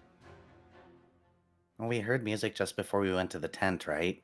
And now Fulgur's hearing music, so something's around and something's keeping its distance and something is playing a little song. So maybe either I can fish it out or maybe interrupt it and make it mad? I don't know. Forest is full of a lot of weird things, unfortunately. Kotora's just going to rub. Kotora's just going to rub at the side of his head, looking a little bit anxious, but just giving a like a very quick and aggressive nod. I mean, sounds like a logical idea, I suppose. Out of character, did you think I was actually just gonna pull up my guitar mid-session and play a random song? That's Raharu. Maybe. Wouldn't be the first time. And is this a problem? No, not at all. No. I just don't No. really know. It probably would not respond to hard metal or very intense rocking out. I do You need act- to step away for several minutes. Go ahead and keep going. Yeah, you're Okay. good. I play other things other than punk music and grunge and hard rock, thank you. I have written some very sweet songs, including one that apparently made Raijin cry. Aw. 2 technically. Because technically, 2 of the songs that were sung by Jace to Asher were apparently enough to make Raijin cry. Aw. Wow. Ida would know, and I think Gimund would be familiar with those 2 as well. Oh. It's been a bit. Distance Whispers and 50 Years Later. Yeah, I think both of those were DRS. Yes. Yeah. In character, I'm going to roll a performance, see if we can get anything out of this. Yeah, go ahead. I can throw in a teamwork, unless someone has more. Sure, just describe how you're helping with this. Because you have heard the song similar to you. You 2 were the only 2 to really start hearing the original whispers. Just to keep that in context. Haboku would probably just try to, I don't know, howl along to the same tune. He's doing the Only- puppy thing. Jay starts playing guitar. Haboku starts howling. Do it. Kotora just taps his food. His food. Oh, wow. I will see where this 10 goes, Extreme- but I'm probably will playing, or will, yeah, I'm going to Still willpower this. playing. Just the extreme botch. Oh no. Just the extreme botch of performance. Willpower. There we go. That's looking a little bit better. A lot And better. 2 pens. There we go, a And lot I don't like that one, so go away. Thank and do it you. again. There you go. Another 10. Much Nice. better than the 2 botch or 1 botch. Actually, the previous roll added up to a 1. Oh, was it 1? Yeah, 1 in total. Let's see what you got for performance. That is a soul Okay, performance. Yep, that is a soul performance. So how are you trying to play? Are you trying to be aggressive with it? Are you trying to match the tune that it was whenever it was singing itself? And Here's- or are you trying to just describe what kind of music you're playing with it? Well, the basic way you work with songs like this is you start out by matching it, and then you expound, and then you try to slide into rhythm, because obviously this creature's singing the primary. As you begin to play, the wind around you begins to pick up a little bit more. Not much. It's very weak. It is very, very weak. But it is more intentful now, whereas before the wind was kind of going all around with the sound of the music itself.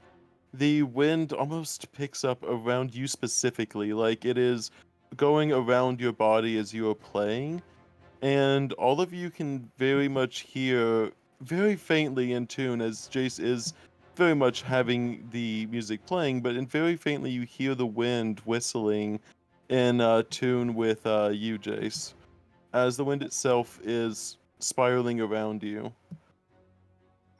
Haboku, you might want to take the lead. I'm going to continue to play, I think. Haboku he'll try to, I guess, see or perceive what's going on. Yeah. Guess And that's as you're doing that, you see the wind. It is one of those things where it's very hard to see wind, especially with there not being very many things, picked up in the air. A few leaves that seem to be moving around Jace. It is very weak. It is stronger than it was before, but it is still very weak. It whistles as it is going around, especially with you doing your own version of assisting. The whistle tries to speak like the wind blasting around your ears, and it just says, "Want to help, needs to help, want new friends to help." Haboku will take out his book, and try to allow the voice to perceive the words that are being said. Have the voice as recorded onto a page.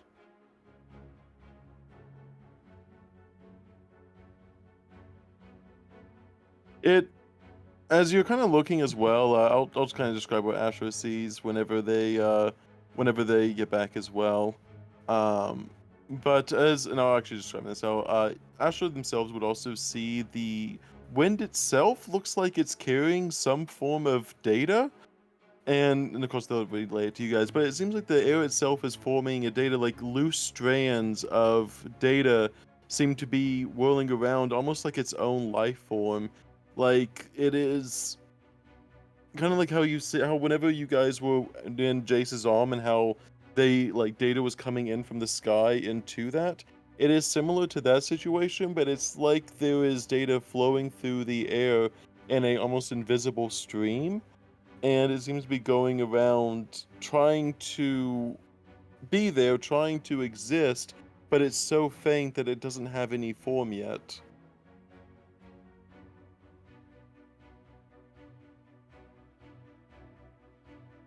It says they're friend and wants to help.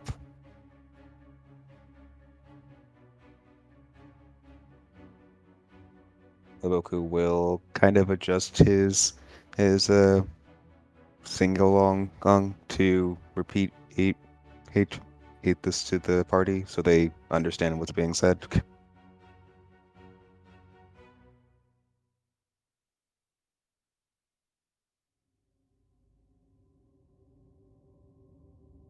And as you're doing that, you do feel as you are singing, Haboku specifically, you do feel a little bit of yourself almost feel like it's leaving as you are singing in tune.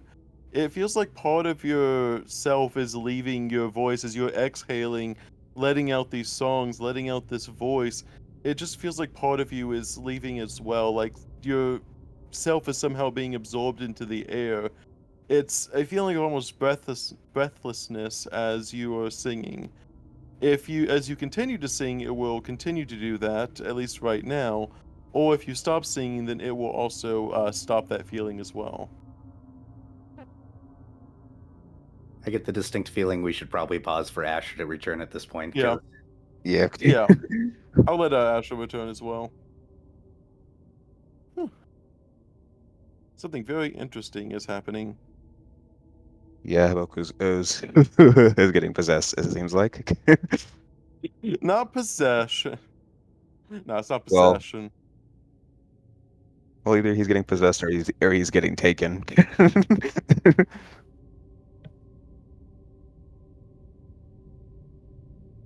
It is a very, very small portion of it. So no, and I'll describe it when he gets back.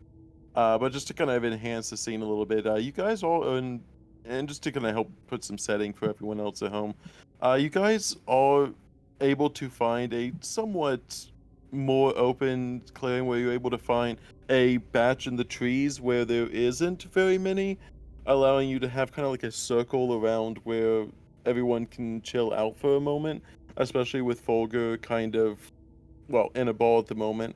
I will ask, Folger, as you're in the ball, do you come out of that whenever Jay starts singing and Haboku as well? Or Jay starts playing and Haboku starts singing? Do you come out of your ball at that point, or do you continue to remain in it? I think he'll peek out a little bit to try and get a closer look at the wind.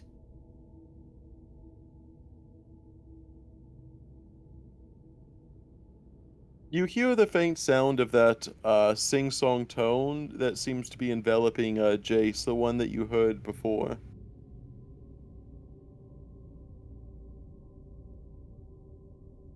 It has an odd soothing effect to you, though soothing effect, even while high anxiety is very little in effect, but it is still there and attempting to feel calm. Like you're wanting to calm down from it, but your body's instinctual reactions isn't letting you. Yeah. So I guess he wants to look at the wind specifically, like perceiving it to see if like there's a something flying around. Nothing more than the rustling of the leaves that trail the wind like a tail on a mystic fox. The trails of the leaves trail or the trace where the wind is gone and where the wind has been, but no form seems to really take shape other than the lack of one. And how's Koto reacting to this? Kotora is just anxiously kind of waiting to see what this list does because he is hoping that this will lead us to whoever did this to his brother.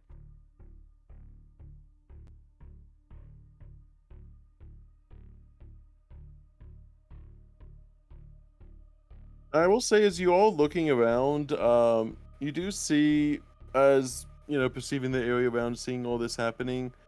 You do see the smile from Riv still actually as the tunes begin to play. You do see it just slightly, ever so slightly creak up a little bit, as in they seem to be more contented than they were while you were traveling.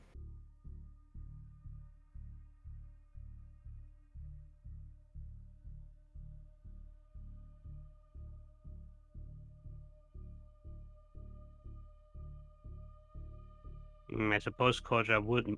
I suppose Kotra would notice that as he is like periodically checking up on Riv as they're moving.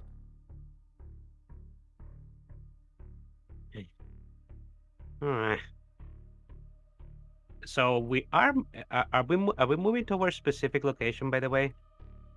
Jace is stopped in place playing guitar at the moment. Ah, okay. I can walk and play, but I was waiting for Oh, Asher because there was mention yeah. of data in the air, so I think that's kind of an important note. Yeah. All right. Yeah, so I was just kind of describing the scene to fill out the scene and the Fair. time. Okay, so we're not moving right now. Well, Nope.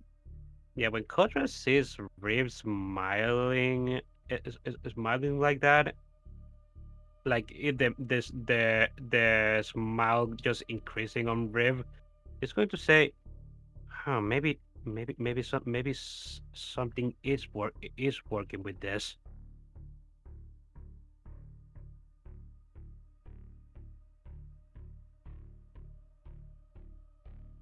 Riv, please be okay. Who are you?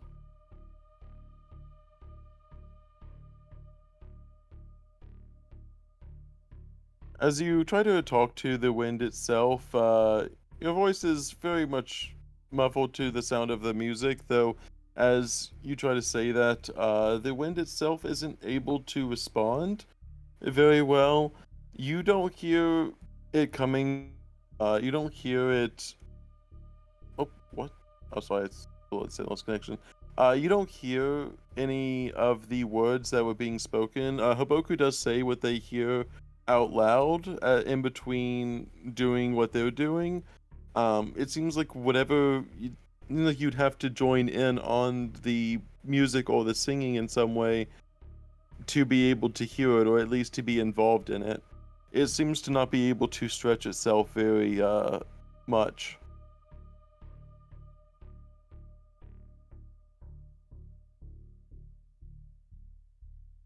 It's a sing-along time. Oh boy.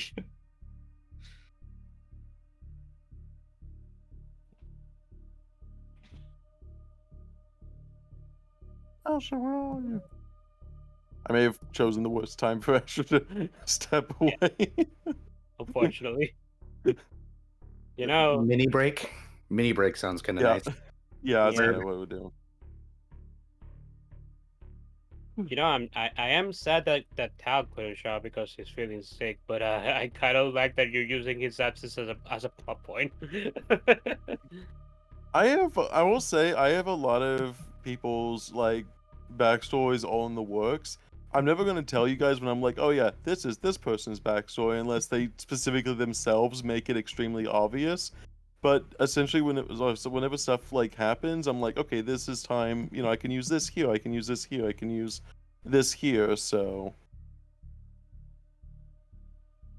it's gonna like opportunity arises, and I'm like, oh, this would be a good time to use that.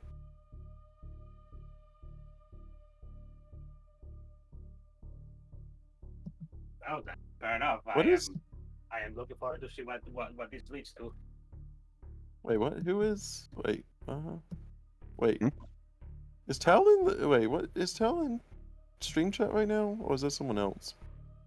That is Oh. not in. What are you talking about? Oh no, I don't know what Tal's Twitch name is. Oh no, is- that's Garo. Oh, that's not Okay. Tal. Yeah, Okay, Tal's, he said I Tal's name said. is yeah, Tal's name in Twitch is also Taldarius. Oh, okay. So I got confused for a second. I'm like, oh, I'm in chat, not on Steam. Wait, what? I was thought that was like Tal for a second. I'm like, wait, what?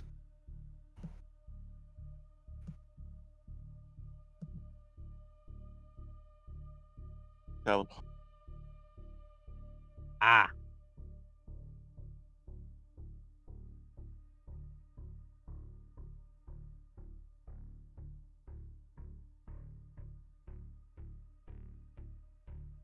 Tallest towel.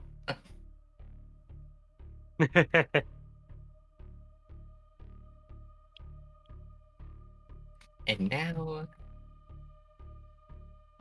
what for the performance?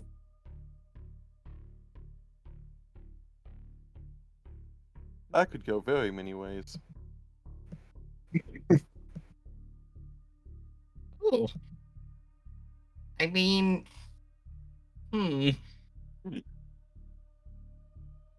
Well, this is a reference to Jay, so.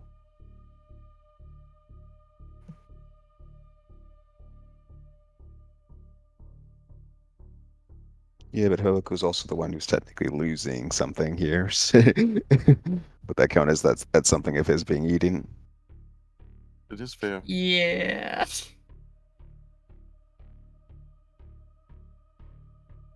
I want to tell you whether it will actually harm you, but don't always think it immediately will harm you.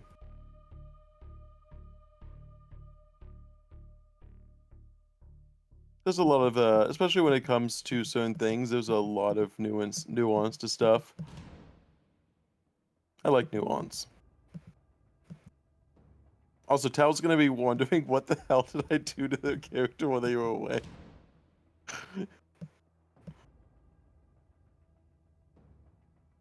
Oh. No, no. What? Oh no.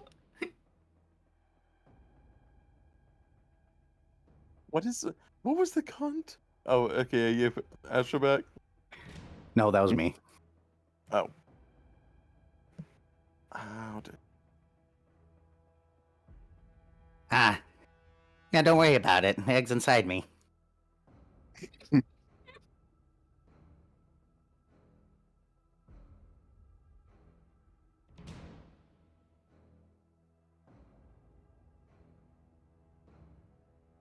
There was a lot of jokes that happened off my table.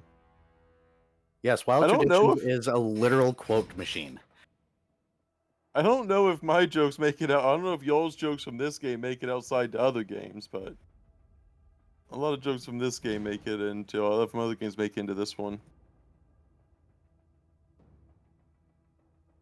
If you knew the group that I roll with, it makes sense. Viv just hits points. Yeah. Oh yeah, there's also, I believe it's this one.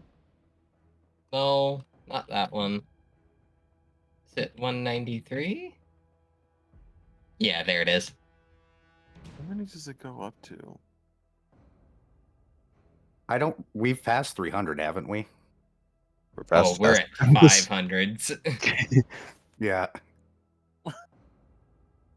Nice.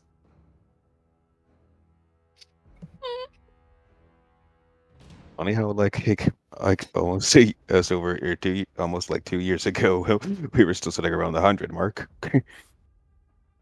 Might just go up to 550 and 581. Also, Zerda, I have a mighty need to disprove your theory that I can't, or that I only play grungy rock things now. If you want to play a nice, sweet song for the chat, by all means, we have the time. If you're willing. I think Zim's playing music right now, isn't he? Oh, I don't have the stream. I don't have the stream. Here, this will take turned me on. 2 seconds. I don't hear any music on Jim's stream. No, but that's also up to the group. I don't mind. Bass That's just guitar gonna be is so nice. confused when he comes back. Go ahead if you'd like. What'd you say, Gimund? Bass guitar is nice. Raharu? Did we lose a Raharu?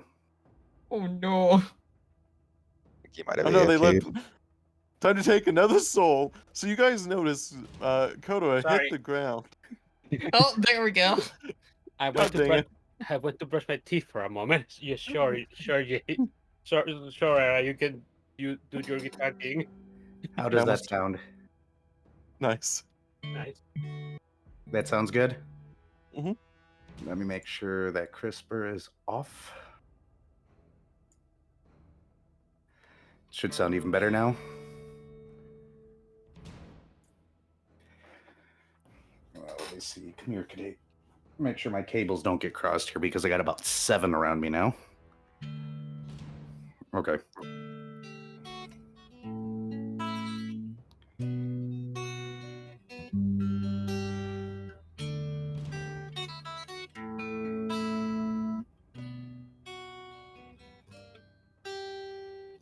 Distant whispers, will you listen? And travel through the night till dawn, following the sounds of your heart. Your heart.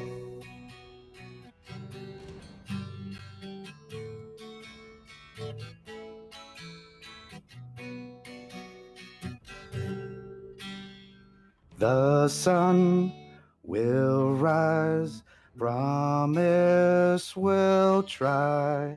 I know we'll get there. Answers are somewhere. I'll carry you if you get tired. Never let you down. After break of dawn, I'll follow, no matter what is found. Distant whispers leading you somewhere. Keep on fighting, you'll find what's right. And I'll be right there till the very end. We'll find the answer,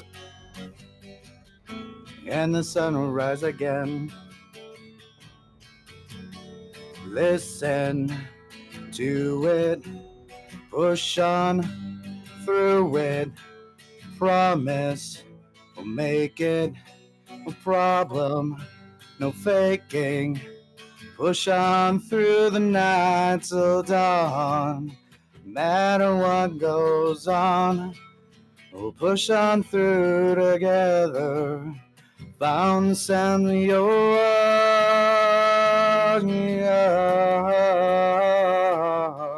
Sound of your heart. Found the sounds of your distant whispers guide you through this. Don't breathe through. Got this. We do.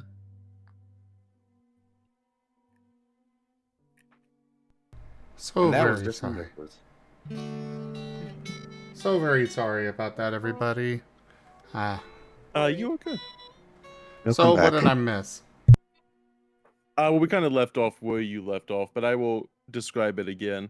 Mostly because it involved data, and specifically data in the air, which is kind of your specialty. And everyone's like, "Yeah, we should probably let Asher come back for this." I am so Okay. sorry about that.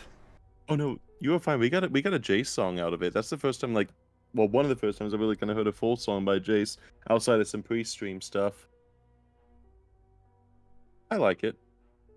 I did Distant Whispers for them. Ah.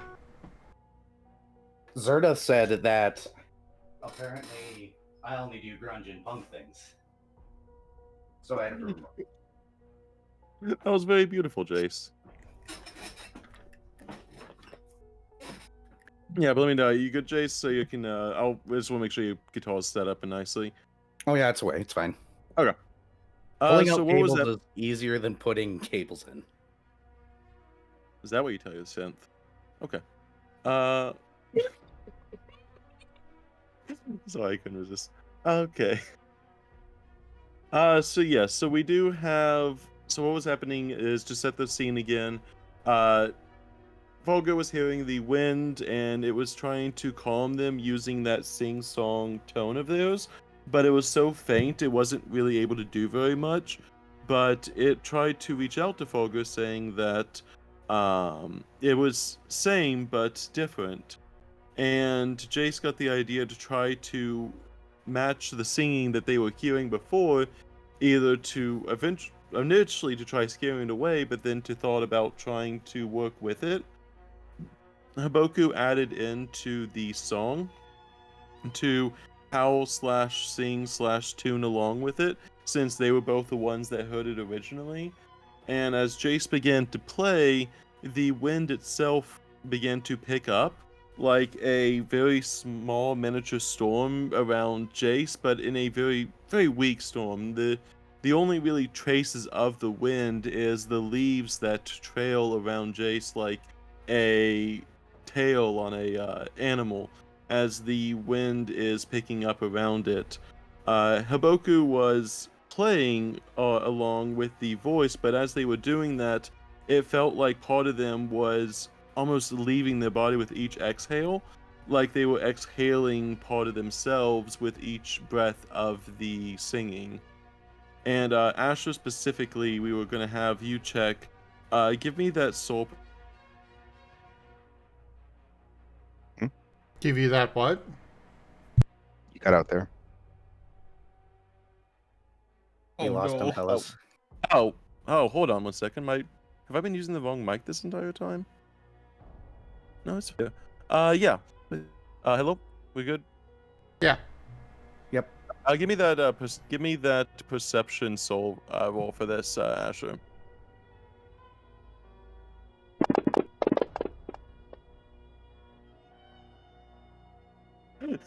We died. Oh no.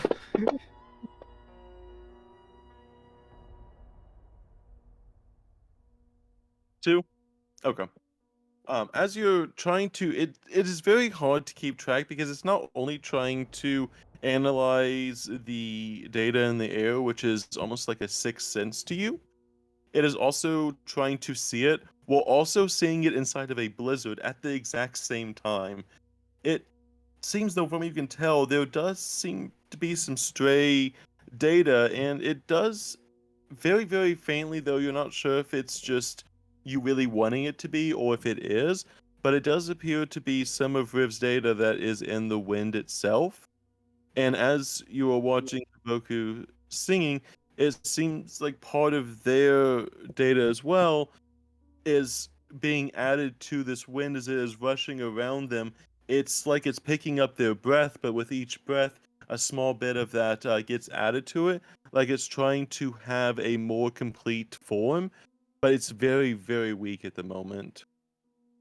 It only has so much to it at the moment, like the very bare resemblance of it. It is like watching strands of strands of data in the air, just completely by itself without being attached to anything. Asher is going to pull back the team's data. However, not just taking it, instead, he's going to give it the data from the cameraman, Yeah. Yeah. Rajiri. Yeah. As you begin to do that, you push some of that data that you've had stored in your body in your, I think, collar, I think we said in the collar. As you Holy begin to ring. push some of Holy Ring, of course, sorry, Holy Ring. As you push some of that data out from the Holy Ring, you see it take the data, but then rearrange it, not in a like hostile form or anything. It's like it's trying to form new life out of what you are giving it. It does begin to take shape. The wind picks up stronger as Jace continues to play. The Haboku, you no longer feel like the data itself is leaving you, as Asher is protecting you from that. But the data that is being almost recoded in a way is being to form this new form as the wind is becoming more visible to everyone. It is like very faint strands that begin to grow and grow. Like the wind itself is picking up, and whereas once it was just air, it seems like the air is more visible. And after a second, the tune of the whistling begins to pick up louder and louder into a full-blown, almost song of sorts, as it is not words but tune. And as you're Asher doing this more, Asher is keeping a hold onto the strand of DNA of data, okay, just in case it is hostile, so he can just unravel it. okay, I get what you're saying. It will, whatever you're giving it, it will take, but you feel like you could take it back at any point without issue. It is one of those situations where you feel like you could take it back if needed, but it will take anything you were giving it. And as the song begins to conclude, the all of that data begins to amass, and within the wind itself goes down to the ground, where you see a very small like circle of leaves where there is just a completely barren patch of the ground, and the wind is swirling and swirling, and it becomes more and more visible as out of this very, very, very small um patch of grass, a grayish blob begins to form. And as the gray blob begins to form, the wind, now what was once a almost invisible wind, is now a physical form, and you see what looks to be two tiny eyes that pops out on the little gray blob as the blob begins to bounce up and down very happily.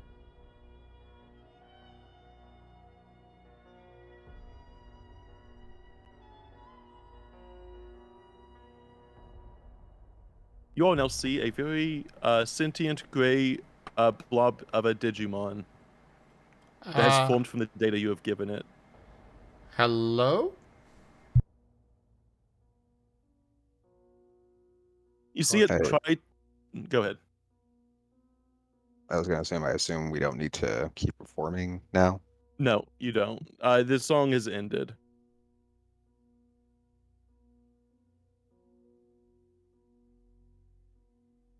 As you see the blob try to speak, it doesn't really have the mouth to really speak very well. It tries to part of whatever it can. It doesn't really seem to have a mouth at the moment.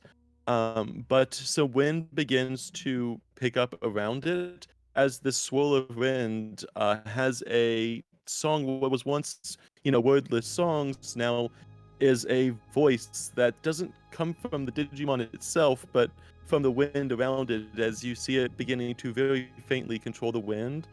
As you hear it say, I was lost. No life in the forest.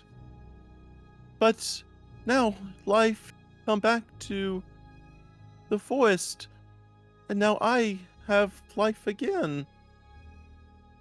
Hello, friends. I'm not sure you should be calling us friends yet. We don't know anything about you. Who are you? Kotora is going to inquire. You see them. You see him kind of hop over to you. Not you specifically, I'm sure, but it seems to be looking at Tao specific. Oh, sorry. Riv specifically. It says, I came last night, and he. And you kind of see the wind making kind of a connection between them and Riv. Oh not Riv. They helped me. I was scattered, but. And they kind of look. They helped me with myself. And they kind of say, I don't remember where I came from, just that I was lost for quite a while. As the wind whistles those words to everyone around. Kotora looks a bit crestfallen for a moment as he hears that, and then asks, "Did you said Rip help you with yourself? What exactly did you mean?" He kind of looks. I was looking for life in a lifeless area, and they were the first ones that I stumbled upon. And they said that they would help. And they kind of look. They helped me, and they said that they would. And as you seem getting a little bit closer to you, Asher, as they were kind of very kind of blobbing their way over to you. I now have my form. I can give back the help that was afforded to me. Let me return it. Kotora is what you may call it, tapping his foot kind of impatiently. Yes, please do. This instant.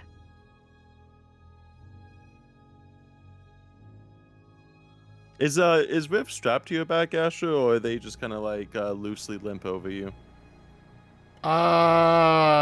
Probably just rather loosely. You see as the blob creature begins to have the wind pick up, a little bit of them begins to shimmer a little bit, as you would see this, Asher, not really much anyone else. But some data that was once theirs seems to be traveling along the wind as if it is like water in a stream. And the data flows outside from this Digimon, and it seems to be picking up Riv to the point where Riv is actually floating on the wind and is picked up off of your back and laid onto the forest floor with the almost like a little wind like pocket underneath.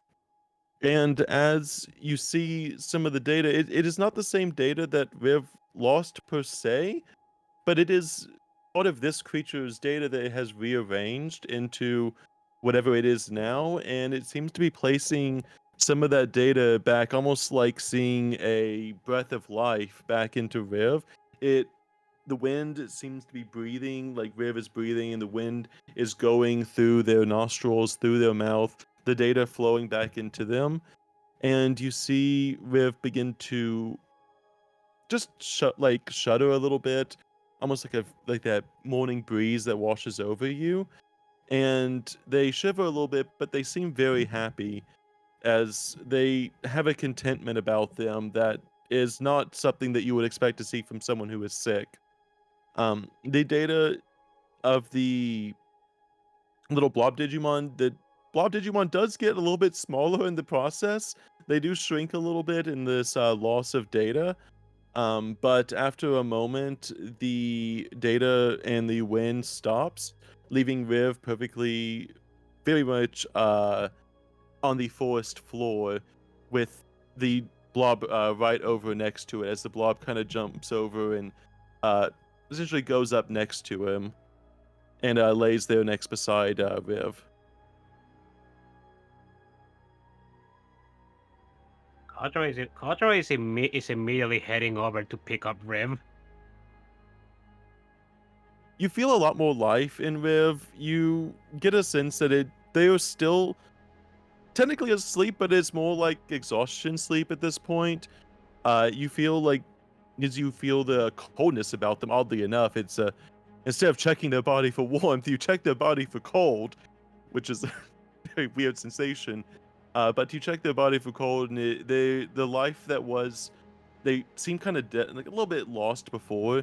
They seem to have that back as they look a lot more content, and their body is moving a lot more animatically. Their chest is rising a lot more, and they seem like they're in more of a peaceful sleep than they are a unconscious state.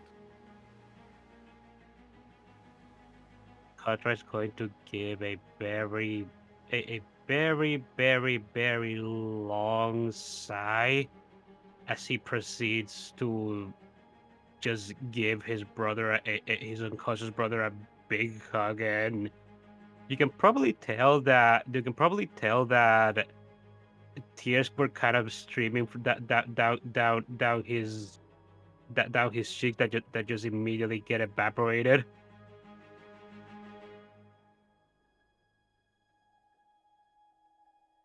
You're okay now, Riv. You see the blob kind of bounce a little bit. I don't know, and they said that I could be called Mur, and I liked Mir. that name. Mir, thank you.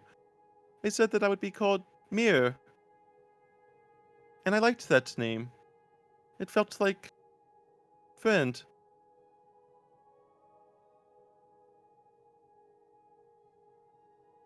Kotora is just going to hold Riv for a while, for a moment before he sighs, and just looks at Mir.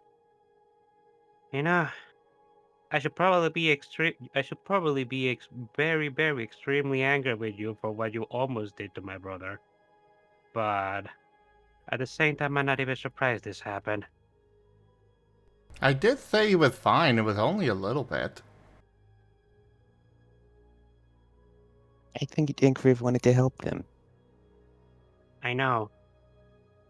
But my brother tends to ignore his own health whenever he tries to help others. And I think this one time may have gone a bit too far. He's freaking scared me. It would have also been nice if you would have informed us instead of, you know. It apparently happened right under my nose while I was asleep. Imagine if I had woken up and Rip just never woke up again. I But did warn you all that there's been. Go ahead. he is going to wake up. If you want to sit here playing the what if game, I mean, what if the sky falls? What if that tree falls on us all? What if we get attacked by the forest Asher. guardian right now? Asher, please be quiet. I don't Well- want you. I don't want to hear your pedanticism right now. And I don't want to listen to you being all sobby over something that didn't happen. He's fine. They kind of you see the blob kind of bouncing up. I tried to let people know when he helped me, he passed out. Well, he was like he was before. I tried to sing to him to make him feel less sad about being passed out, and he seemed to enjoy it. I tried to tell everyone else, but I didn't have enough myself to give, to be able to say. I tried hard. What Okay. happened doesn't matter at this point. What we need to figure out is what we're going to do now because Riv is passed out and we're supposed to be trying to make haste. I really wish Riv would have at least warned us or said something first before this, but what's done is done. We'll deal with that later. I definitely need to talk with him when he wakes up. One way or the other, There's- do we want to just continue walking for now, or do we want to reset up camp? As much as I don't want to, considering. You see the bow bounce coming down. There was, as I was here in the forest, there's some sort of shelter, just a little bit north. Very, very lacking of wind there, but it used to have life. Now it doesn't have life, but it felt whole there. Does Uh, anything there have life here? Not for a uh, long way. Mir, is it okay if I ask you a question? Gonna hear the wind rustling around it as it kind of vibrates back and forth, and it kind of like jostles to the left and right, the wind whistling about itself. As it says, "What can I help with? You are close with Viv." Well, yeah, I'm his brother. I was deathly afraid that something happened to him while I wasn't looking. But that's besides the point right now. Well, I'm gonna have to confirm a lot of things once he wakes up, but honestly, I do believe that what you said is true, but I am curious about something. Like when we set up camp last night, we were at the outskirts of the forest, and when we woke up, we were in the middle of it. Are you aware of what happened in that regard? The forest expands, but with no life to provide it. It's like an empty shell where no wind can give it life. And it kind of jostles a little bit. It was so sad. I traveled for so long, so many distances, and the forest just kept having no life. All of it seems to go. New forest crops up. Old forest still there, but new forest has no life. What happened to the life of the forest? Kind of jostles. I wish I knew. I was trying to find the life of the forest. But it's been so long, and I was so weakened. I lost almost everything, and I don't even remember how I lost it. I hope to be able to help, as this Riv helped me. Well, we are here to try and help out. Mm. You know, while I can't say for sure, perhaps the thing that we're here to investigate is partly what's caused the life of the forest to decrease or something.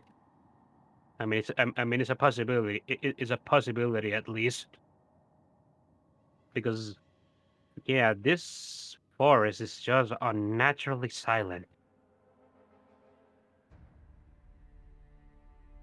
Okay, look. Great, let's get going. Asher's gonna Yes, start yes. moving to the north. Who's picking up Riv? Riv will be awake by the start of next session, but Riv will be awake shortly. Yeah, Kotora already has Rib in his arms, in his arms, and he's keeping him with him. Also, you guys have not introduced your names to this thing yet, so it is just going to refer to you guys as pointing at the wind in general direction. I mean, There is. Go I ahead. out of character or well, in character, I'm not sure we can trust this thing yet. Yeah. This is a strange thing that took some life force from somebody. Asher's And the Rib's same got way. explaining to do. Yeah, Haboku's kind of just waiting for Rip to explain in more clearly, but he doesn't seem to have any hostility since the creature hasn't shown any hostilities thus far. He's not acting hostile toward it. We're not going to kill it, but we ain't gonna trust it. Yeah, I mean, Kotora is resentful of Mir at the moment because he ended up taking Rib's life force, even if it admittedly. But at the same time, Kotora can actually believe that Rib did this willingly without thinking, without thinking of his own well-being. Kotora is kind of used to this. Anyways, this could be one of the worst forest creatures, the Fae. Is Fulgur still in the ball, by the way? Yes. I don't want to hear You'll see Paint the- whine. Paint is not You'll a forest Fae. You'll see you guys will see the blob kind of hop over to where you are, Fulgur, and as it kind of sits, not right next to you, but kind of in front of you, it'll kind of jostle back and forth a little bit in its blobby-like form, and the wind will begin to pick up, and it will begin to play a softer, almost calming tone as the wind is going through.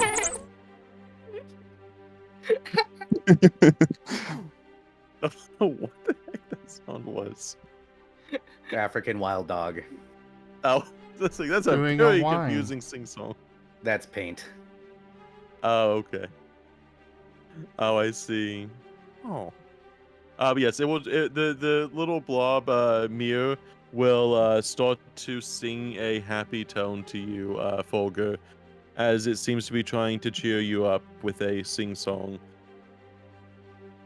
And also a very small scent of petal flowers.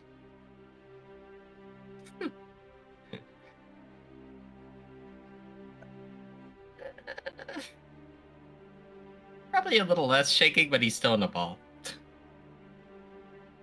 Are you following us by rolling in ball form? Yes. That Against is the the hedgehog. synth squeak of yes. Fulgur, See the rolling.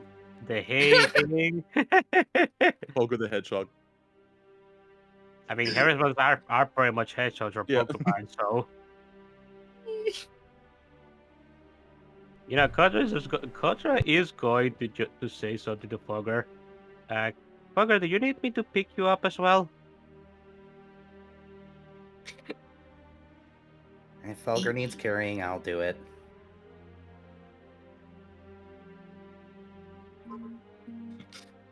Congratulations, you've acquired a ball of Fulgur. Can you at least control yourself Congratulations. so you don't stab me. Yeah, I was gonna say, congratulations, you've just acquired a bunch of needles going into your arms. I mean, that's why. That's why Kotora offer. He is used to. He is used to picking up things that would stab him. Yeah. Rib is a literal rock. Look, Jace is more than happy to give Fulgur a piggyback ride, but he has to first not be death ball form.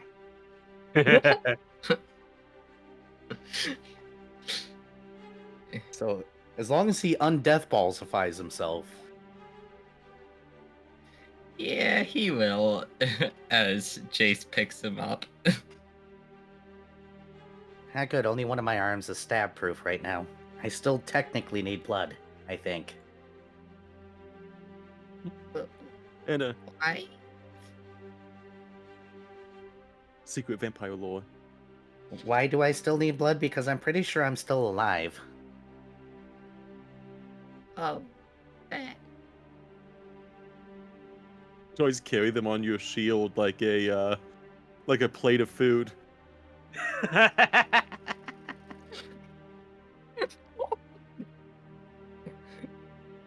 you okay? What could possibly go wrong with that? Are you okay, Gimund? Yeah. I will say, after some time, you would go north. Like I said, you still have what looks to be the first whole day of travel is going to be in this like heavy kind of dead zone forest for the first whole day of travel.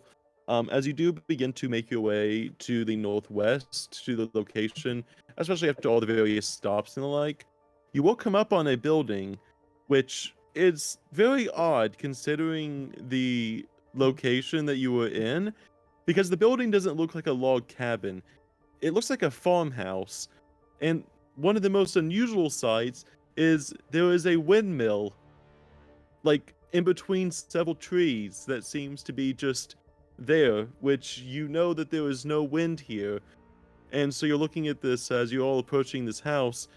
You also see outside of the house what looks to be farm equipment, something that you would use to plow a field, something that you would use to plant seeds with. It looks like a farmer's homestead that you would see on the plains, but it's in the middle of the forest where none of these tools would ever help it in any way. You can't grow crops like this in the middle of a forest surrounded by trees. Look, the jerk has been expanding. You know that this when I heard this description, I was thinking of that one scene from Devil May Cry where Dante says, "What the heck is this? What the hell is this?"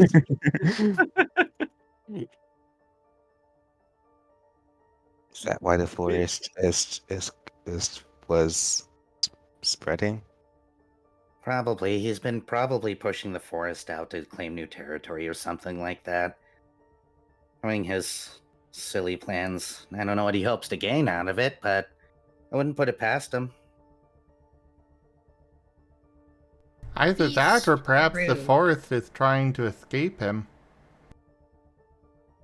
What the heck is a farmhouse doing in the middle of a forest? This is completely out of place. Well, Who's like to we say? saw before, clearly the forest grew over this area. Okay, yeah, you know what? I guess I shouldn't be surprised.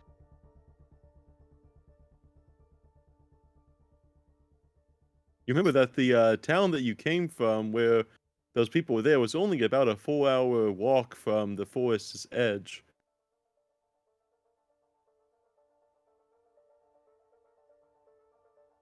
Should Hell, we look around? I mean, we can, but I have a feeling we're gonna just find,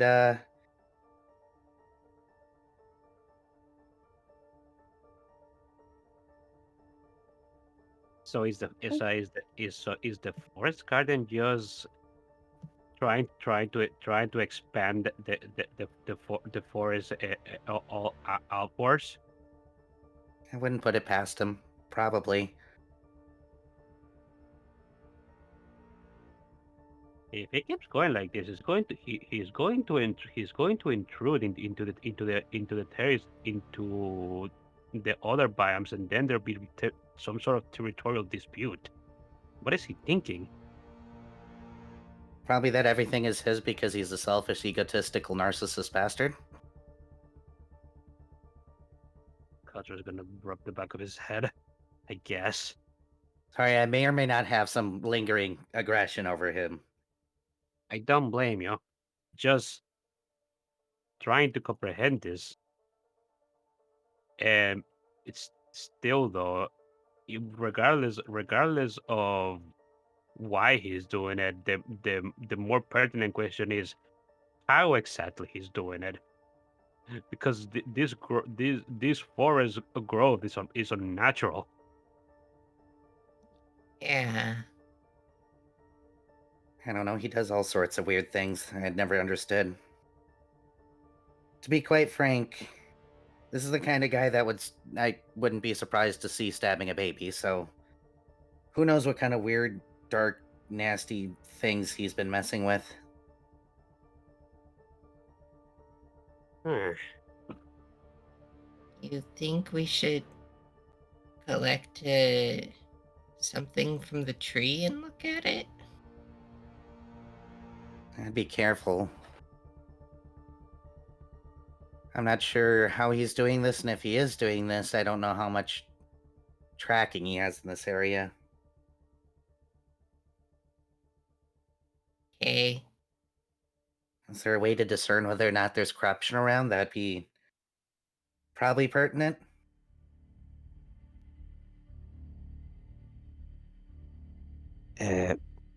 What those guys back in the Agumon town? Um, uh, are they? Is their planet forest gonna reach all the way there? Probably. I'm guessing perhaps that was. I'm guessing perhaps that was why they were there to begin with, to, apparently claiming that territory. The forest is meant to expand all the way there, which is horrifying to think about. It is, but it's technically not our position. It isn't, but it's concerning. This is something that we should at the very least report once we're done with our job. Definitely. Hey Asher, Yes? can you run a scan of maybe the area and tell me if you see anything weird? Guess might be safe to scan it. I don't know. That should be. Asher's going to try and scan things. All right, go ahead and give me a try.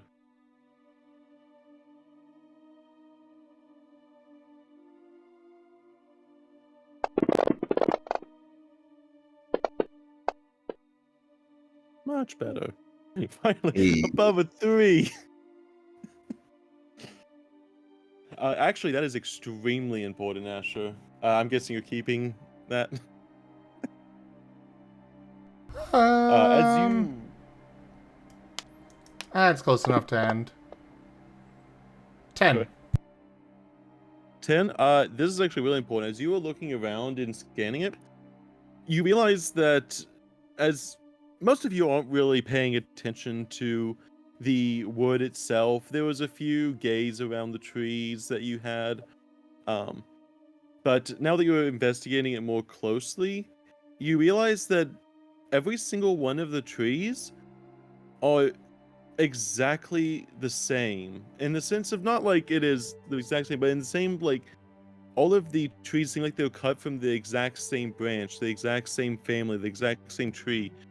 And as you investigate in Rasta. there, you even you even begin to like dig at some of the roots, and you realize that the roots of the tree actually go all the way down into the ground, as deep as it goes, and it just seems like the root system just goes endlessly, and every single tree is connected by the exact same root system.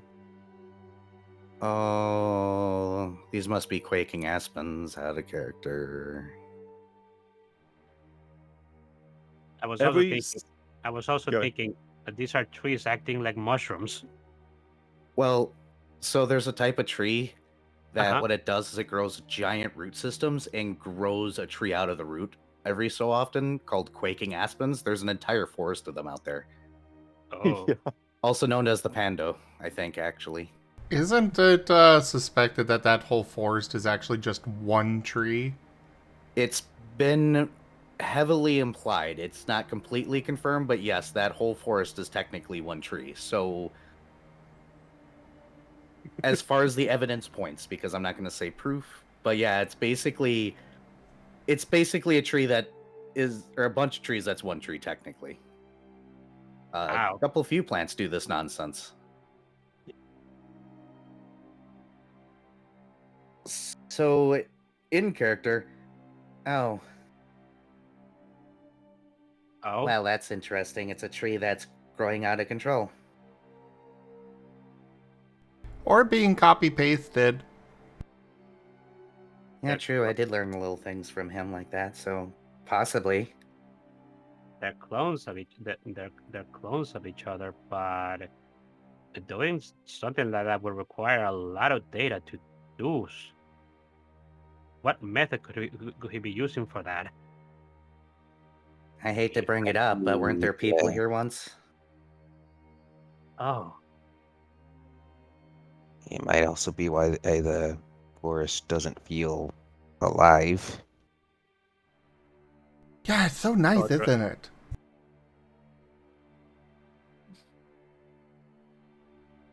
Kotora is glaring at Asher. You just get a head tilt from Haboku.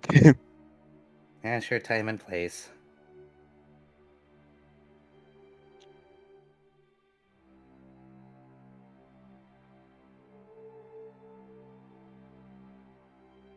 I wouldn't put it past him, as I said. After all, he technically had, well, points at himself.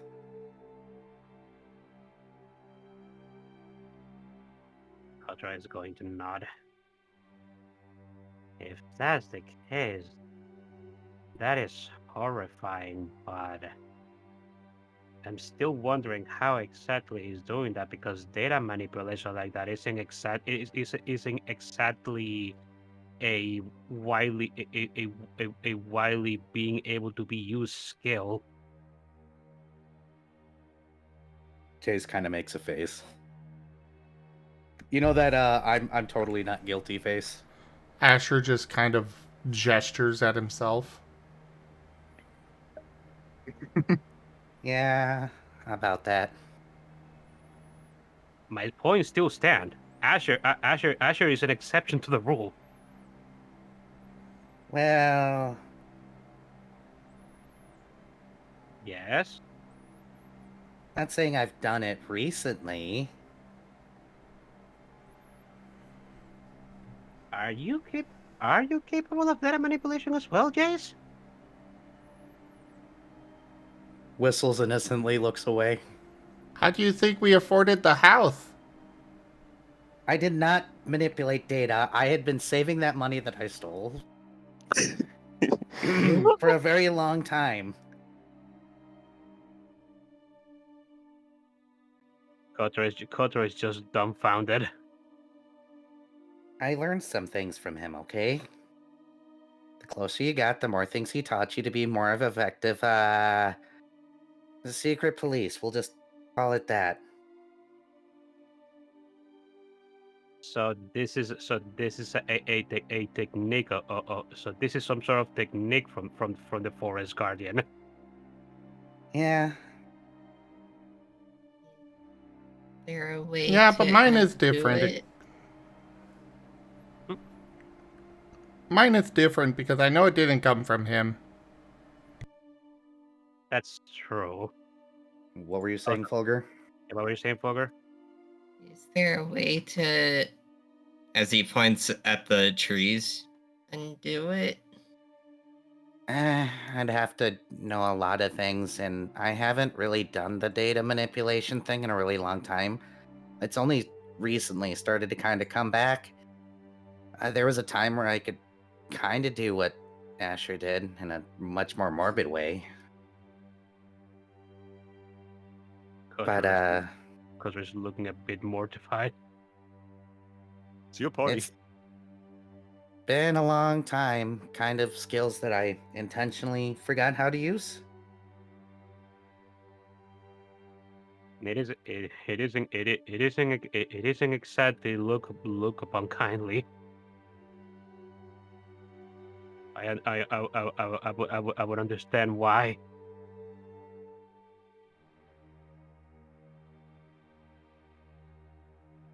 I could try, but I make no promises.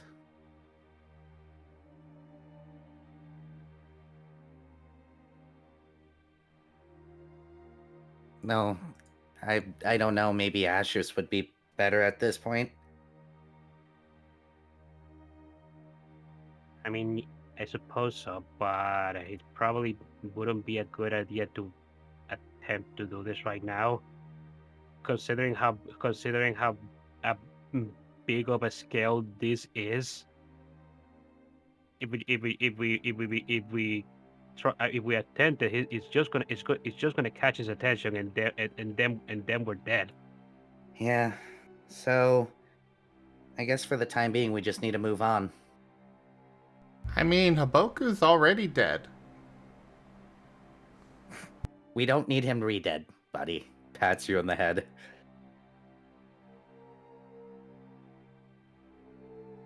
Are you dead? All right, that Adults. game's really old now.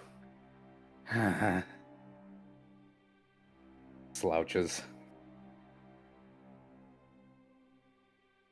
You know what I mean, right? I think our best option is just to move on. We can't really do anything about this. Maybe on our way out, I can give it a shot, but Kotora nods. Yeah, I guess it's better for us to just try and find a spot where we can find this person and just investigate the glitching. You know, the best thing that we could the best or worst thing that we could hope for is that the glitching is somehow involved with all this, so then it'd be our problem. But at the same time, I wouldn't exactly want to go up against a forest a guardian. no, that'd be a mistake. He's really strong. All right. You Sir, will notice that did you, the farmhouse is empty, by the way.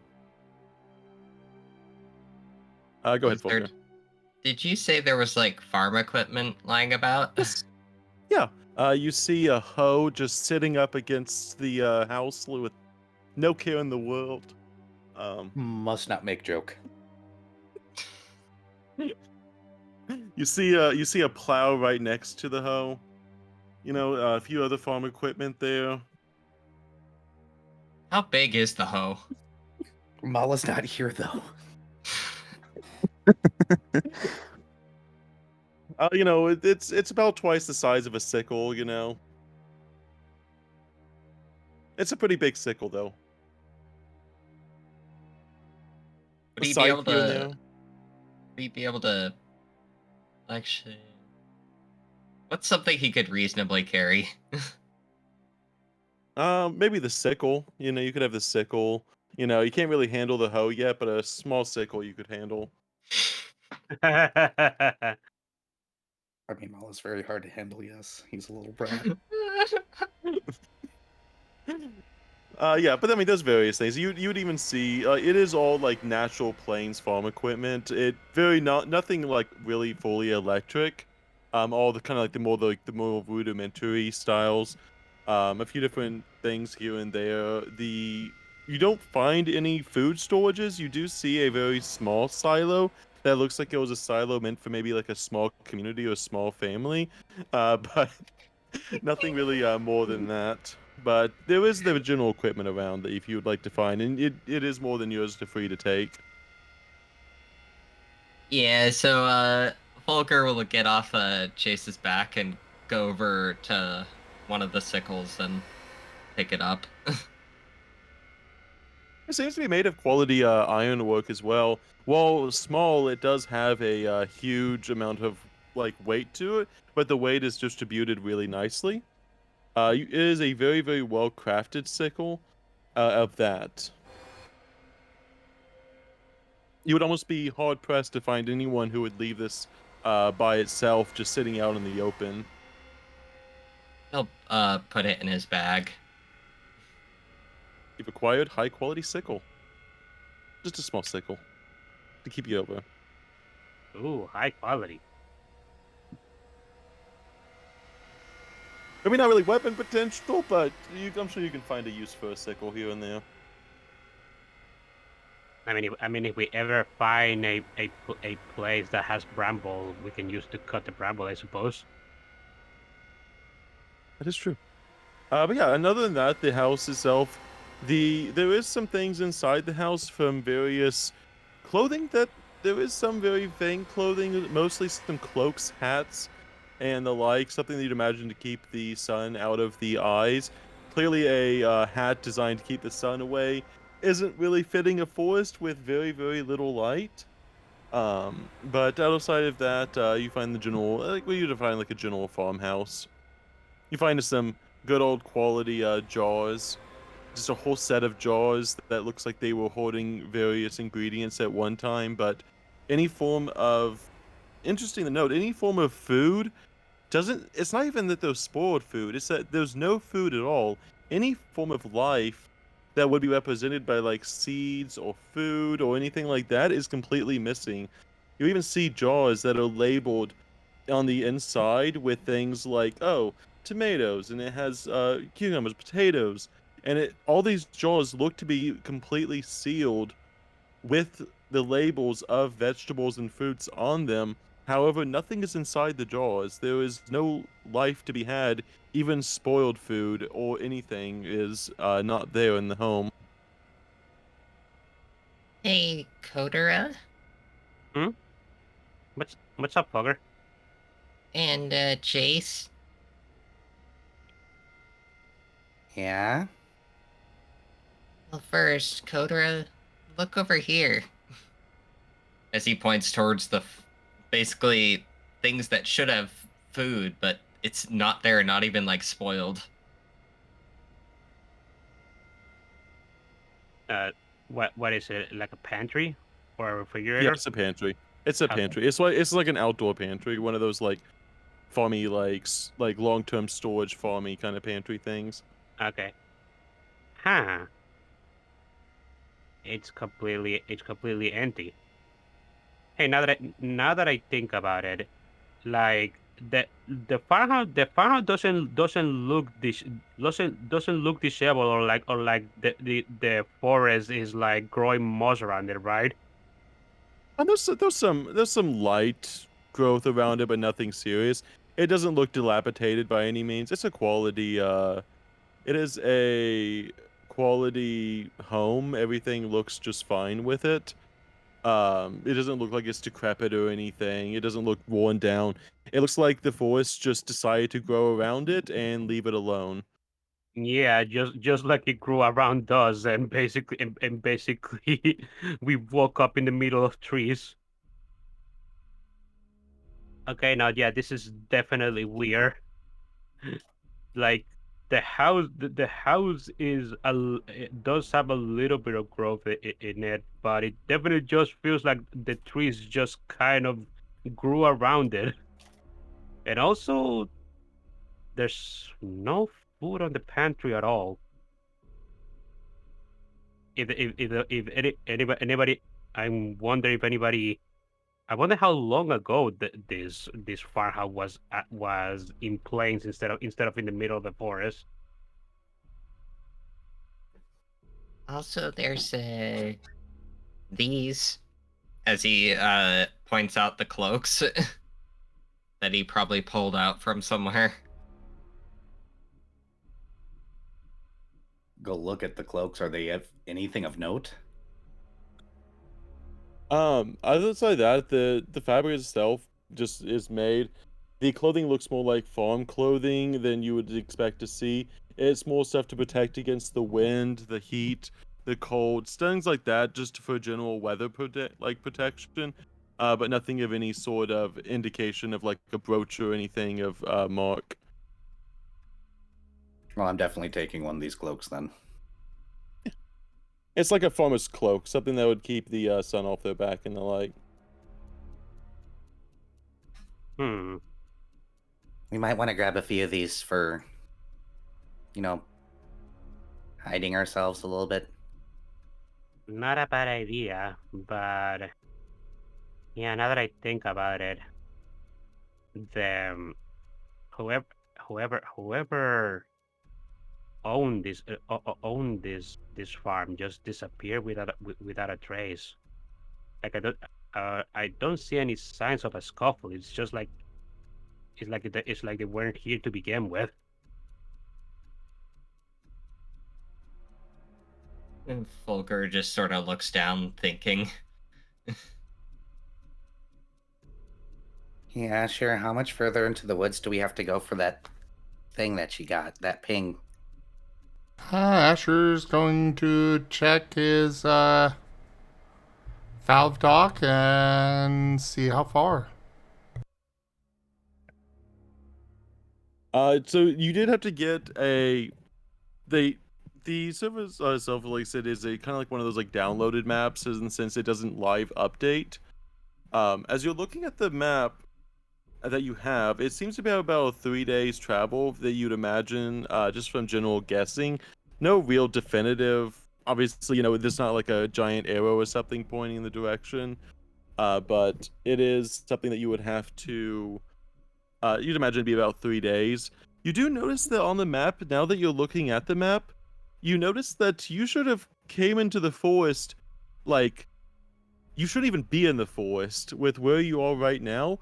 You should not even be in the forest. You should be over in the plains of the plains biome still, which is extremely confusing to you, as you weren't expecting to hit the forest this early. I mean, it's not that confusing. We've already figured out what's going on there. Yeah.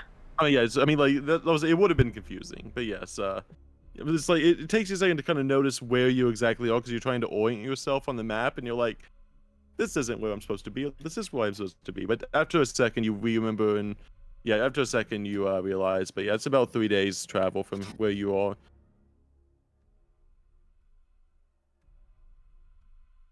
So it'd be about 3 days travel. All right. So he was in the forest proper. Yes. The old border of the forest, yes. All right.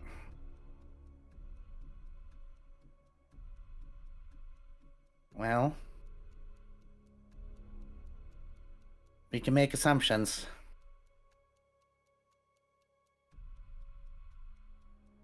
But it's not gonna. It's not really gonna help us out right now.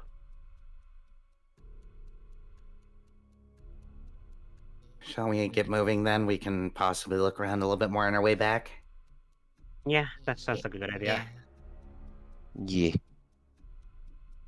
Yeah, maybe when Rip wakes up, he can give us some insights. Usually, he can come up with stuff that I can't.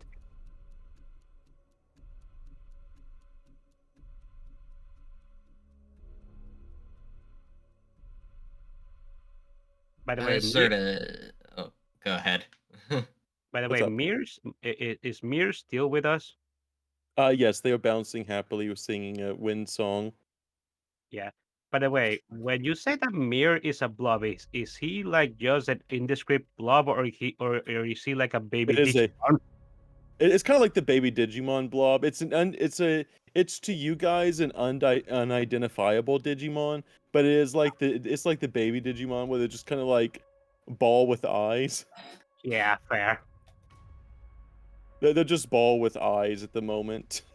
Yeah.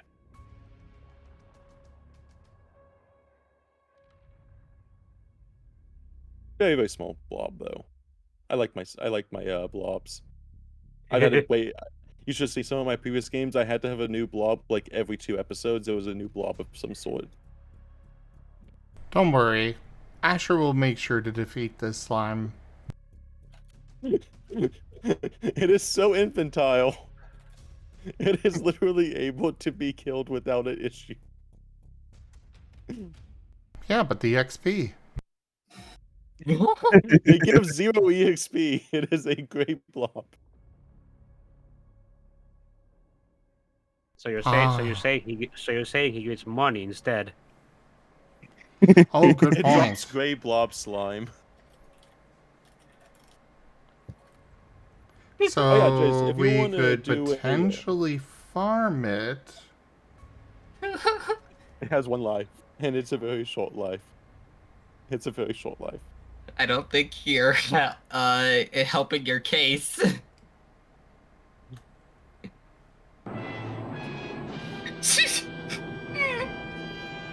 Asher's I'll going say, to I'll harvest say- some of the slime. It oozes.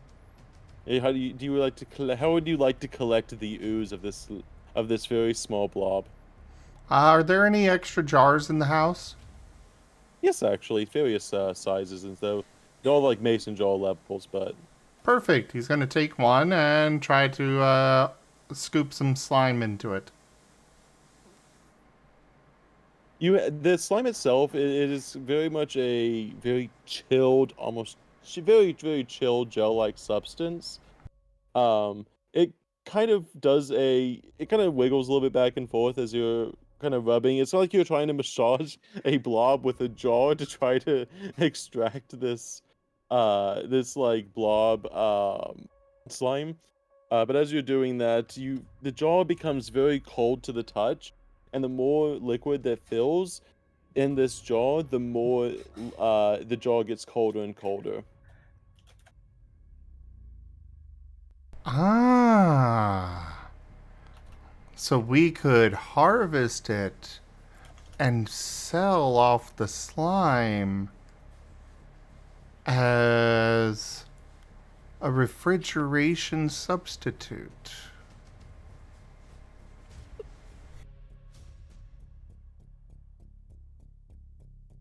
The slime, the blob kind of jiggles back and forth, kind of ticklish a little bit as you're kind of rubbing this mason jar against this blob. He's going to, collect about half the jar of it and then close the jar for now.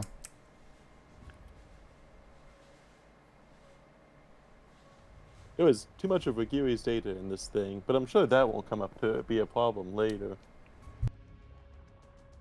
It did kind of rework into its own data, though. I will say that it is going to have its own rework data. I will have to expand more on it with. I'll have to expand more on this with Tal a little bit after the session as well. I was because it looks like they're awake now. But I'll say you guys are going to be able to take a sleep in the forest. I will say this is the dead portion of the forest. You feel like you're not too far away, only maybe a quarter of a day's travel to the more living forest portion.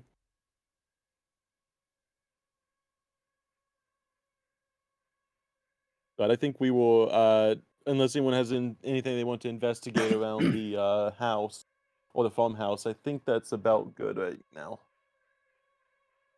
Yeah, no, I think this is a good place to call it. I Yeah. guess Fulgur was gonna see if there were like any trees in the middle of the farmland. Oh, there is 100%. There is no farmland. It is only trees. Like that you can see, like maybe where there used to be some tilled dirt, but you'd have to dig underneath like branches and brush and shrubs and stuff to find it. Wait, Ah. it's all trees? Always has All been. trees, literally. literally, the forest is assimilating the earth like a virus. Yep. And that will be potentially your guys' problem. Asher's Potentially. experiments.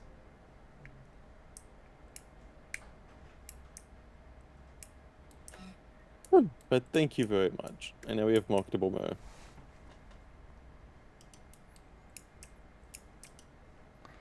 But anyways,